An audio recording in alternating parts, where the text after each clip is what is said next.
Item ಯಾವುದೇ ಇರಲಿ try ಮಾಡಿ ಆಚಿ ಚಿಕನ್ ಮಸಾಲಾ. ಆಚಿ ಚಿಕನ್ ಮಸಾಲಾ.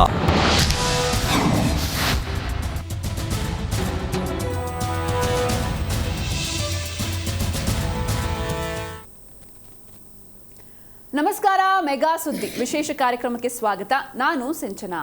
ಸರ್ಕಾರದ ವಿರುದ್ಧ ಅಂಗನವಾಡಿ ಕಾರ್ಯಕರ್ತೆಯರು ಸಮರ ಸಾರ್ತಿದ್ದಾರೆ. ಯಾವುದೇ ಸರ್ಕಾರ ಬಂದರೂ ಕೂಡ ಇವರ ಗೋಳಿಗೆ ಕಿವಿ ಕೊಡ್ತಾ ಇಲ್ಲ. ಹೀಗಾಗಿ ಬೆಂಗಳೂರಲ್ಲಿ ಬೃಹತ್ ಪ್ರತಿಭಟನೆಗೆ ಕಾರ್ಯಕರ್ತೆಯರು ಮುಂದಾಗಿದ್ದಾರೆ. ಏನೆಲ್ಲ ಬೇಡಿಕೆ ಇದೆ, ಸರ್ಕಾರದ ಕಡೆಯಿಂದ ಯಾಕೆ ನಿರ್ಲಕ್ಷ್ಯ, ಇದೆಲ್ಲದರ ಬಗ್ಗೆ ಇವತ್ತು ಮಾತಾಡ್ತಾ ಹೋಗೋಣ. ಇದೇ ಹೊತ್ತಿನ ವಿಶೇಷ ಅಂಗನವಾಡಿ ಸಮರ, ಕಾರ್ಯಕರ್ತೆಯರ ಹೋರಾಟ.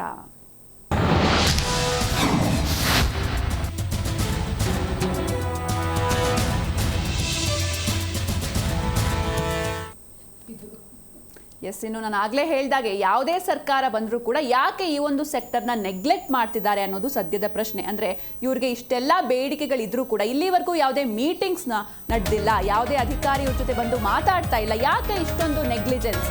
ಸರ್ಕಾರದ ವಿರುದ್ಧ ಅಂಗನವಾಡಿ ಕಾರ್ಯಕರ್ತೆಯರು ಸಮರ ಸಾರ್ತಿದ್ದಾರೆ. ವಿವಿಧ ಬೇಡಿಕೆಗಳನ್ನ ಈಡೇರಿಕೆಗೆ ಆಗ್ರಹಿಸಿ ಹೋರಾಟವನ್ನ ಮಾಡ್ತಾ ಇದ್ದಾರೆ. ಬೆಂಗಳೂರಿನ ಫ್ರೀಡಂ ಪಾರ್ಕ್ನಲ್ಲಿ ಬೃಹತ್ ಪ್ರೊಟೆಸ್ಟ್ ನಡೀತಾ ಇದೆ. ಈ ಹಿಂದೆಯೂ ಕೂಡ ಹಲವು ಬಾರಿ, ಇದೇನು ಮೊದಲೇನಲ್ಲ, ಸಾಕಷ್ಟು ಬಾರಿ ಪ್ರತಿಭಟನೆ ನಡೆಸಿದ್ದಾರೆ. ಆದರೆ ಸರ್ಕಾರದ ಕಡೆಯಿಂದ ಯಾವುದೇ ರೀತಿ ಒಂದು ರೆಸ್ಪಾನ್ಸ್ ಇಲ್ಲ. ಇವ್ರನ್ನ ಕರೆದು ಕೂರಿಸಿ ಒಂದು ಸಭೆ ಕೂಡ ಇಲ್ಲಿವರೆಗೂ ನಡೆಸಿಲ್ಲ. ಈ ರೀತಿ ಸಭೆ ಮಾಡಿ ಒಂದು ರೆಸ್ಪಾಂಡ್ ಆದರೂ ಮಾಡಿದರೆ ಇವತ್ತು ಇವರು ಬೀದಿಗೆ ಇಳಿತಾ ಇರಲಿಲ್ಲ. ಆದರೂ ಕೂಡ ಅಂಗನವಾಡಿ ಕಾರ್ಯಕರ್ತೆಯರ ಬೇಡಿಕೆಗಳು ಈಡೇರ್ತಾ ಇಲ್ಲ. ಅಷ್ಟಕ್ಕೂ ಅಂಗನವಾಡಿ ಕಾರ್ಯಕರ್ತೆಯರ ಬೇಡಿಕೆಗಳೇನು, ಇವರ ಬಗ್ಗೆ ನಿರ್ಲಕ್ಷ್ಯ ಮಾಡ್ತಾ ಇದೆಯಾ ಸರ್ಕಾರ? ಇದೆಲ್ಲದರ ಬಗ್ಗೆ ಇವತ್ತು ನಾವು ಮಾತಾಡ್ತಾ ಹೋಗೋಣ. ಈಗಲಾದರೂ ಸರ್ಕಾರಕ್ಕೆ ಮುಟ್ಟುತ್ತಾ ಇವರ ಕೂಗು ಅನ್ನೋದೇ ಸದ್ಯದ ಪ್ರಶ್ನೆ. ಮತ್ತೆ ಅಂಗನವಾಡಿ ಕಾರ್ಯಕರ್ತೆಯರು ಸಮರವನ್ನ ಸಾರ್ತಾ ಇದ್ದಾರೆ.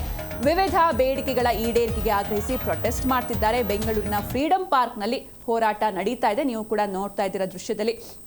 ಈಗಲಾದರೂ ಇವರ ಹೋರಾಟಕ್ಕೆ ಕಿವಿ ಕೊಡುತ್ತಾ ಸರ್ಕಾರ ಅನ್ನೋದು ಸದ್ಯದ ಪ್ರಶ್ನೆ. ಹಾಗಾದ್ರೆ ಇವರ ಬೇಡಿಕೆಗಳೇನು?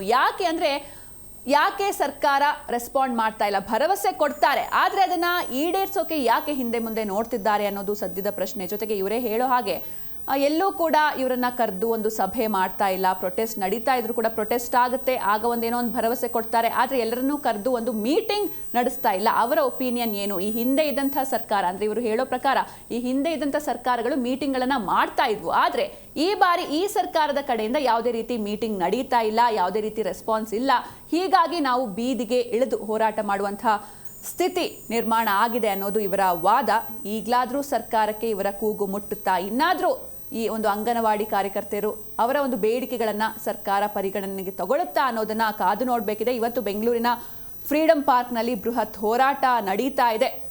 ಹಾಗಾದ್ರೆ ಇವರ ಬೇಡಿಕೆಗಳೇನು, ಏನೆಲ್ಲ ಬೇಡಿಕೆಗಳಿದೆ, ಅದೆಲ್ಲವನ್ನೂ ಕೂಡ ಇವತ್ತು ನೋಡ್ತಾ ಹೋಗೋಣ. ಹಾಗೆ ಅಂಗನವಾಡಿಯಲ್ಲಿ ಮೊಟ್ಟೆ ನೀಡೋದನ್ನ ನಿಲ್ಲಿಸಿ ಅಂತ ಕೂಡ ಇವರು ಬೇಡಿಕೆಯನ್ನ ಇಟ್ಟಿದ್ದಾರೆ. ಇದು ಯಾಕೆ ಅಂದ್ರೆ ನೇರ ನಗದನ್ನ ಜಮಾ ಮಾಡಬೇಕು ಅಂತ ಮನವಿಯನ್ನ ಮಾಡಿದ್ದಾರೆ. ಹಾಗೆ ಬಜೆಟ್ನಲ್ಲಿ ವೇತನ ಹೆಚ್ಚಳ ಮಾಡಲಿಲ್ಲ, ಇದಕ್ಕೆ ತೀವ್ರ ಖಂಡನೆ ಕೂಡ ವ್ಯಕ್ತವಾಗ್ತಾ ಇದೆ. ಅಂಗನವಾಡಿಯಲ್ಲಿ LKG ಹಾಗೂ UKG ಪ್ರಾರಂಭಕ್ಕೆ ಮನವಿಯನ್ನ ಮಾಡಲಾಗಿದೆ. ಅಂಗನವಾಡಿ ಆಹಾರ ಪದಾರ್ಥಗಳ ಗುಣಮಟ್ಟ ಸರಿಯಿಲ್ಲದ ಹಿನ್ನೆಲೆಯಲ್ಲಿ BIS ಪರವಾನಗಿ ರದ್ದುಪಡಿಸುವಂತೆಯೂ ಕೂಡ ಒತ್ತಾಯಿಸಲಾಗ್ತಾ ಇದೆ. ಸ್ಥಳೀಯವಾಗಿ ಸಿಗುವ ಆಹಾರ ಪದಾರ್ಥಗಳ ಪೂರೈಕೆಗೆ ಮನವಿಯನ್ನ ಮಾಡಲಾಗ್ತಾ ಇದೆ.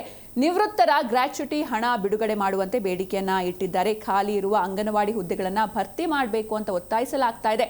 ಚುನಾವಣೆ ಕೆಲಸಗಳಿಂದ ನೌಕರರನ್ನ ಬಿಡುಗಡೆ ಮಾಡಬೇಕು ಅಂತ ಒತ್ತಾಯಿಸಲಾಗಿದೆ. ಹಾಗೆ ಸಾಮೂಹಿಕ ಆರೋಗ್ಯ ವಿಮೆಯ ಸೌಲಭ್ಯಕ್ಕೆ ಬೇಡಿಕೆಯನ್ನ ಇಟ್ಟಿದ್ದಾರೆ. ಇವತ್ತು ಇದೆಲ್ಲದರ ಬಗ್ಗೆ ನಾವು ಮಾತಾಡ್ತಾ ಹೋಗೋಣ.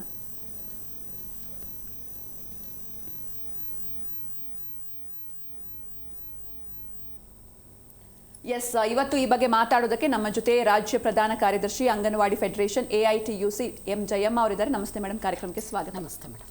ಹಾಗೆ ನಮ್ಮ ಜೊತೆ ರಾಜ್ಯಾಧ್ಯಕ್ಷರು AITUC B ಅಮ್ಜದ್ ಅವರಿದ್ದಾರೆ. ನಮಸ್ತೆ ಸರ್, ಕಾರ್ಯಕ್ರಮಕ್ಕೆ ಸ್ವಾಗತ. ಜಯಮ್ಮ ಅವರೇ, ನಾನು ಆಗಲೇ ಹೇಳಿದಾಗೆ ಯಾವುದೇ ಸರ್ಕಾರ ಬಂದರೂ ಕೂಡ ಈ ಒಂದು ಅಂಗನವಾಡಿ ಕಾರ್ಯಕರ್ತರು, ಈ ಒಂದು ಸೆಕ್ಟರ್ನ ಗೋಳು ಮಾತ್ರ ಯಾರಿಗೂ ಕೇಳಿಸ್ತಾನೆ ಇಲ್ಲ. ಸೊ ಮೊದಲಿಗೆ ನಿಮ್ಮ ಬೇಡಿಕೆಗಳೇನು, ಹಾಗೆ ಸರ್ಕಾರ ಇದಕ್ಕೆ ಏನು ರೆಸ್ಪಾಂಡ್ ಮಾಡಿದೆ ಅಂತ? ಮೇಡಮ್, ಈಗ ಪ್ರಥಮವಾಗಿ ನಾವು ಬೇಡಿಕೆಗಳನ್ನ ಇಟ್ಕೊಂಡಿರೋದು ನಮ್ಗೆ ವೇತನ ಜಾಸ್ತಿ ಆಗಬೇಕು, ಕೆಲಸ ಜಾಸ್ತಿ ಇದೆ ಅಂತ ಒಂದಿದೆ. ಇನ್ನೊಂದು ಇವತ್ತು LKG UKGಯನ್ನು ಸರ್ಕಾರಿ ಶಾಲೆಯಲ್ಲಿ ತೊಗೊಂಬರ್ಬೇಕಂತ ಹೇಳಿ ಇವತ್ತು ಬಜೆಟ್ ಒಳಗೆ ಅನುದಾನಗಳನ್ನ ತೊಗೊಂಡು ಬಂದು KPEC ಶಾಲೆಗಳಿಗೆಲ್ಲ ಅನುದಾನ ತೆಗೆದಿದ್ದಾರೆ. ಆದರೆ ನಮ್ಮ ಅಂಗನವಾಡಿ ಶಾಲೆಯಲ್ಲಿ ಇವತ್ತು LKG UKG 5,000 ಮಾಡ್ತೀವಿ ಅಂದಿದ್ದಾರೆ, ಯಾವುದೇ ಅನುದಾನ ಇಲ್ಲ. ಅದರಲ್ಲಿ ಘೋಷಣೆ ಮಾಡಿದ್ದೇನೆಂದರೆ ಹಿಂದೆ ಇದ್ದಂಥ ಮಾತೃವಂದನಾ ಯೋಜನೆ ಆಲ್ರೆಡಿ ICDS ಆದಾಗಿಂದ ಇದೆ, ಅದನ್ನು ಒಂದು ಘೋಷಣೆಯಾಗಿ ಬಜೆಟಲ್ಲಿ ತೊಗೊಂಡಿದ್ದಾರೆ. ಅಡುಗೆ ಮಾಡೋದು ಅಂಗನವಾಡಿಲಿ ಅಂತ. ಎಸ್, ಮೊದಲು ಕೂಡ ಅಡುಗೆ ಮಾಡೇ ಕೊಡ್ತಾ ಇದ್ವಿ. ಆದರೆ ಗರ್ಭಿಣಿಯರ ಬಾಣಂತಿಯರ ಅವಾಲಿನ ಮೇರೆಗೆ ತಾವು ಕೆಲ್ಸಕ್ಕೆ ಹೋಗ್ತಾರೆ. ಇಲ್ಲಿ ಕೂಲಿ ಮಾಡ್ತಕ್ಕಂಥವ್ರು ಎಲ್ಲೋ ಇದ್ರ ಕೆಲ್ಸಕ್ಕೆ ಹೋಗ್ತಾ ಇರ್ತಾರೆ, ಏನು ಮನೆ ಕಟ್ಟೋದಕ್ಕೆ. ಇಲ್ಲಿ ನಾವು ದಾಖಲೆ ಮಾಡ್ಕೊಂಡಿರ್ತೀವಿ, ಅಲ್ಲೇ ಅವ್ರಿಗೆ ಊಟ ಸಿಗೋದಿಲ್ಲ. ಅದರಿಂದ ಅವರಿಗೆ ಮನೆಗೆ ಕೊಟ್ಟರೆ ಅವ್ರು ಎಲ್ಲೇ ಹೋಗಿದ್ರು ಕೂಡ ಅವರಿಗೆ ಸವಲತ್ತು ಸಿಗುತ್ತೆ ಅನ್ನೋ ದೃಷ್ಟಿನಲ್ಲಿ ನಾವೆಲ್ಲರೂ ಕೂಡ ಸರ್ಕಾರದ ಜೊತೆ ಚರ್ಚೆ ಮಾಡಿ ಅದನ್ನು ತೊಗೊಂಡು ಬಂದಿದ್ದು. ಅದನ್ನು ಮತ್ತೆ ಇಲ್ಲೇ ಮಾಡಿ ಅಂದರೆ ನಮಗೇನು ಹೊಸ ಬೇಡಿಕೆ ಅಲ್ಲ ಅದು. ಅದನ್ನು ನಾವು ಬಂದಿದ್ದೆ ICDS ಆರಂಭ ಆಗಿದ್ದೆ ಎಲ್ಲ ಮಕ್ಕಳಿಗೂ ಅಂಗನವಾಡಿಯಲ್ಲಿ ಅಡುಗೆ ಮಾಡಿ ಬಡಿಸಿ ಮಕ್ಕಳನ್ನು ಆರೋಗ್ಯವಂತರನ್ನಾಗಿ ಮಾಡಬೇಕು, ಮತ್ತು ಆರೋಗ್ಯ ತಪಾಸಣೆಯನ್ನು ಮಾಡಿಸ್ಬೇಕು, ಮಕ್ಕಳ ಅಂಗವಿಕಲತೆಯನ್ನು ಹೋಗಲಾಡಿಸ್ಬೇಕು, ಗರ್ಭಿಣಿ ಬಾಣಂತಿಯರ ರಕ್ತನಿಯತೆಯನ್ನು ಹೋಗಲಾಡಿಸ್ಬೇಕು, ನ್ಯೂಟ್ರಿಷನ್ನು, ಇವೆಲ್ಲ ಒಂದು ಚಿತ್ರಣ ಇವೆಲ್ಲ ಕೊಡ್ತಕ್ಕಂಥದ್ದು 1975ರಿಂದ ಇದೇ ಕೆಲಸ ನಾವು ಮಾಡ್ತಾ ಬಂದಿದ್ದೀವಿ. ಈ ಘೋಷಣೆಯನ್ನು ಮಾಡಿರೋದು ಯಾಕೆ ಅಂತ ನಿಜವಾಗ್ಲೂ ನಮ್ಮ ಸರ್ಕಾರಕ್ಕೂ ಘೋಷಣೆ ಮಾಡಿ ಹೇಳ್ತಾ ಇದ್ದಾರೆ ಅಂದರೆ ನಮ್ಗೆ ಅರ್ಥ ಆಗ್ತಾ ಇಲ್ಲ. ಜೊತೆಗೆ LKG UKGಯನ್ನು ತೊಗೊಂಡು ಬರ್ತೀವಿ ಅಂತ ಹೇಳಿ ಹೋದ ವರ್ಷ ನಾವು ಸಾಕಷ್ಟು ಹೋರಾಟಗಳನ್ನ ಮಾಡಿದ್ವಿ. ಆಗ 5,000 ಸಾಂಕೇತಿಕವಾಗಿ 250 ಬೆಂಗಳೂರಲ್ಲಿ ಮಾಡಿದ್ರು. ಅಲ್ಲಿಗೆ ಕೂಡ ಪರಿಕರಗಳು ಅವೆಲ್ಲವೂ ಕೂಡ ಕರೆಕ್ಟಾಗಿ ಸವಲತ್ತುಗಳು ಸಿಗಲಿಲ್ಲ. ಕಾರ್ಯಕರ್ತರು ಕೈಯಿಂದ ಹಾಕುವಂಥದ್ದು ಮಾಡುವಂಥದ್ದೆಲ್ಲ ಮಾಡಿದ್ದಾರೆ. ಈಗಲೂ 5,000 ಇದೆ, 5,000ಕ್ಕೆ ಅನುದಾನವನ್ನೇ ತೆಗೆದಿಟ್ಟಿಲ್ಲ ನಮ್ಮ ರಾಜ್ಯದಲ್ಲಿ. ಹೇಗೆ ಆ ಮಕ್ಕಳು LKG UKG ಅಂದರೆ ಅವರ ಸಮವಸ್ತ್ರ ಏನೋ, ಅವರಿಗೆ ಪುಸ್ತಕ ಏನೋ, ಯಾವ ರೀತಿ ಮಾಡಬೇಕು, ಮತ್ತು ಎಲ್ಲ ಕೆಲಸದ ಹೊರೆಯನ್ನು ಎತ್ಕೊಂಡಿರ್ತಕ್ಕಂಥ ಕಾರ್ಯಕರ್ತೆಯರು ನೀವು ಕೊಟ್ಟಿರ್ತಕ್ಕಂಥ 1,000 ರೂಪಾಯಿ ಹೋದ ವರ್ಷ ಕೊಟ್ಟೆ, ಕರೆಕ್ಟು ಕೇಂದ್ರ ಕೊಟ್ಟಿಲ್ಲ ಅಂತ ಇವತ್ತು ಪ್ರಶ್ನೆ ಬರ್ತಾ ಇದೆ. ಎಸ್, ಕೇಂದ್ರ ಸರ್ಕಾರ ಕೊಟ್ಟಿಲ್ಲ, ನಾವು ಅವ್ರನ್ನ ಕೇಳ್ತಾ ಇದ್ದೀವಿ. ಆದರೆ ನೀವು ಇವತ್ತೇನು ನಮ್ಮನ್ನು ದುಡಿಸ್ಕೊಳ್ತಾ ಇದ್ದೀರಿ, ಇಲ್ಲಿ ನಿಮ್ಮಿಂದ ಒಂದು ಸ್ವಲ್ಪ ಆಗಬೇಕನ್ನೋದು ನಮ್ಮ ಬೇಡಿಕೆ. ಜೊತೆಗೆ ಇವತ್ತೇನು 2011ರಲ್ಲಿ ರಿಟೈರ್ಡ್ ಮಾಡಿ ಕಳಿಸಿದ್ರು ನಮ್ಮನ್ನು. ನಮಗೆ ಸುಪ್ರೀಂ ಕೋರ್ಟ್ ಏನು ಹೇಳ್ತು, ಗ್ರ್ಯಾಚ್ಯುಟಿ ಆ್ಯಕ್ಟ್ ಬಂದಿದ್ದು 1972, 1975ರಲ್ಲಿ ICDS ಆರಂಭ ಆಗಿದ್ದು. ಹಾಗಾಗಿ ನಾವೇನು ಕೇಳ್ತಾ ಇದ್ದೀವಿ, ಗ್ರ್ಯಾಚ್ಯುಟಿ ಆ್ಯಕ್ಟನ್ನು ಪ್ರಥಮವಾಗಿ ಕರ್ನಾಟಕದಲ್ಲಿ ಜಾರಿ ಮಾಡಿದ್ರು. ಇದಕ್ಕೆ ನಾವು ಅಭಿನಂದಿಸ್ತೀವಿ ಸರ್ಕಾರಕ್ಕೆ. ಆದರೆ ಆ ಮಾಡುವಂಥ ಸಂದರ್ಭದೊಳಗಡೆ ಕೆಲವು ಕಾರ್ಯಕರ್ತೆಯರಿಗೆಲ್ರಿಗೂ ಅನ್ಯಾಯ ಮಾಡಿದ್ದಾರೆ. 11ರಲ್ಲಿ ರಿಟೈರ್ಡ್ ಆಗಿದ್ದಾರೆ, ಅಲ್ಲಿಂದ ಕೊಡಬೇಕು ಅಂತ ಮಾಡಬೇಕು. ಹಾಗೇನಾಗತ್ತೆ ನೋಡಿ, 31/4/2023 ಆಗಿರೋ ಕಾರ್ಯಕರ್ತೆಗೂ ಕೂಡ ಇವತ್ತು ಅನ್ಯಾಯ ಆಗಿದೆ. ಅವಳಿಗೆ ಗ್ರಾಚ್ಯುಟಿ ಸಿಗ್ತಾ ಇಲ್ಲ, ಕೊಡ್ಲಿಲ್ಲ. ಅಂದ್ರೆ ಯಾವ ರೀತಿ ಇದು ಅಂದ್ರೆ ಅದೇ 23ರಲ್ಲಿ ನೀವು ಏಪ್ರಿಲ್ ಬಂದವ್ರಿಗೆ ಕೊಡ್ತಾ ಇದ್ದೀರಿ, ಇಷ್ಟು ವರ್ಷ ದುಡ್ಕೊಂಡು ಬಂದಿದ್ದಾರೆ, ಅವ್ರಿಗೆ ಇವತ್ತು ಅನ್ಯಾಯ ಆಗಿದೆ ಅಂದ್ರೆ ಕೇಳ್ತಾರ?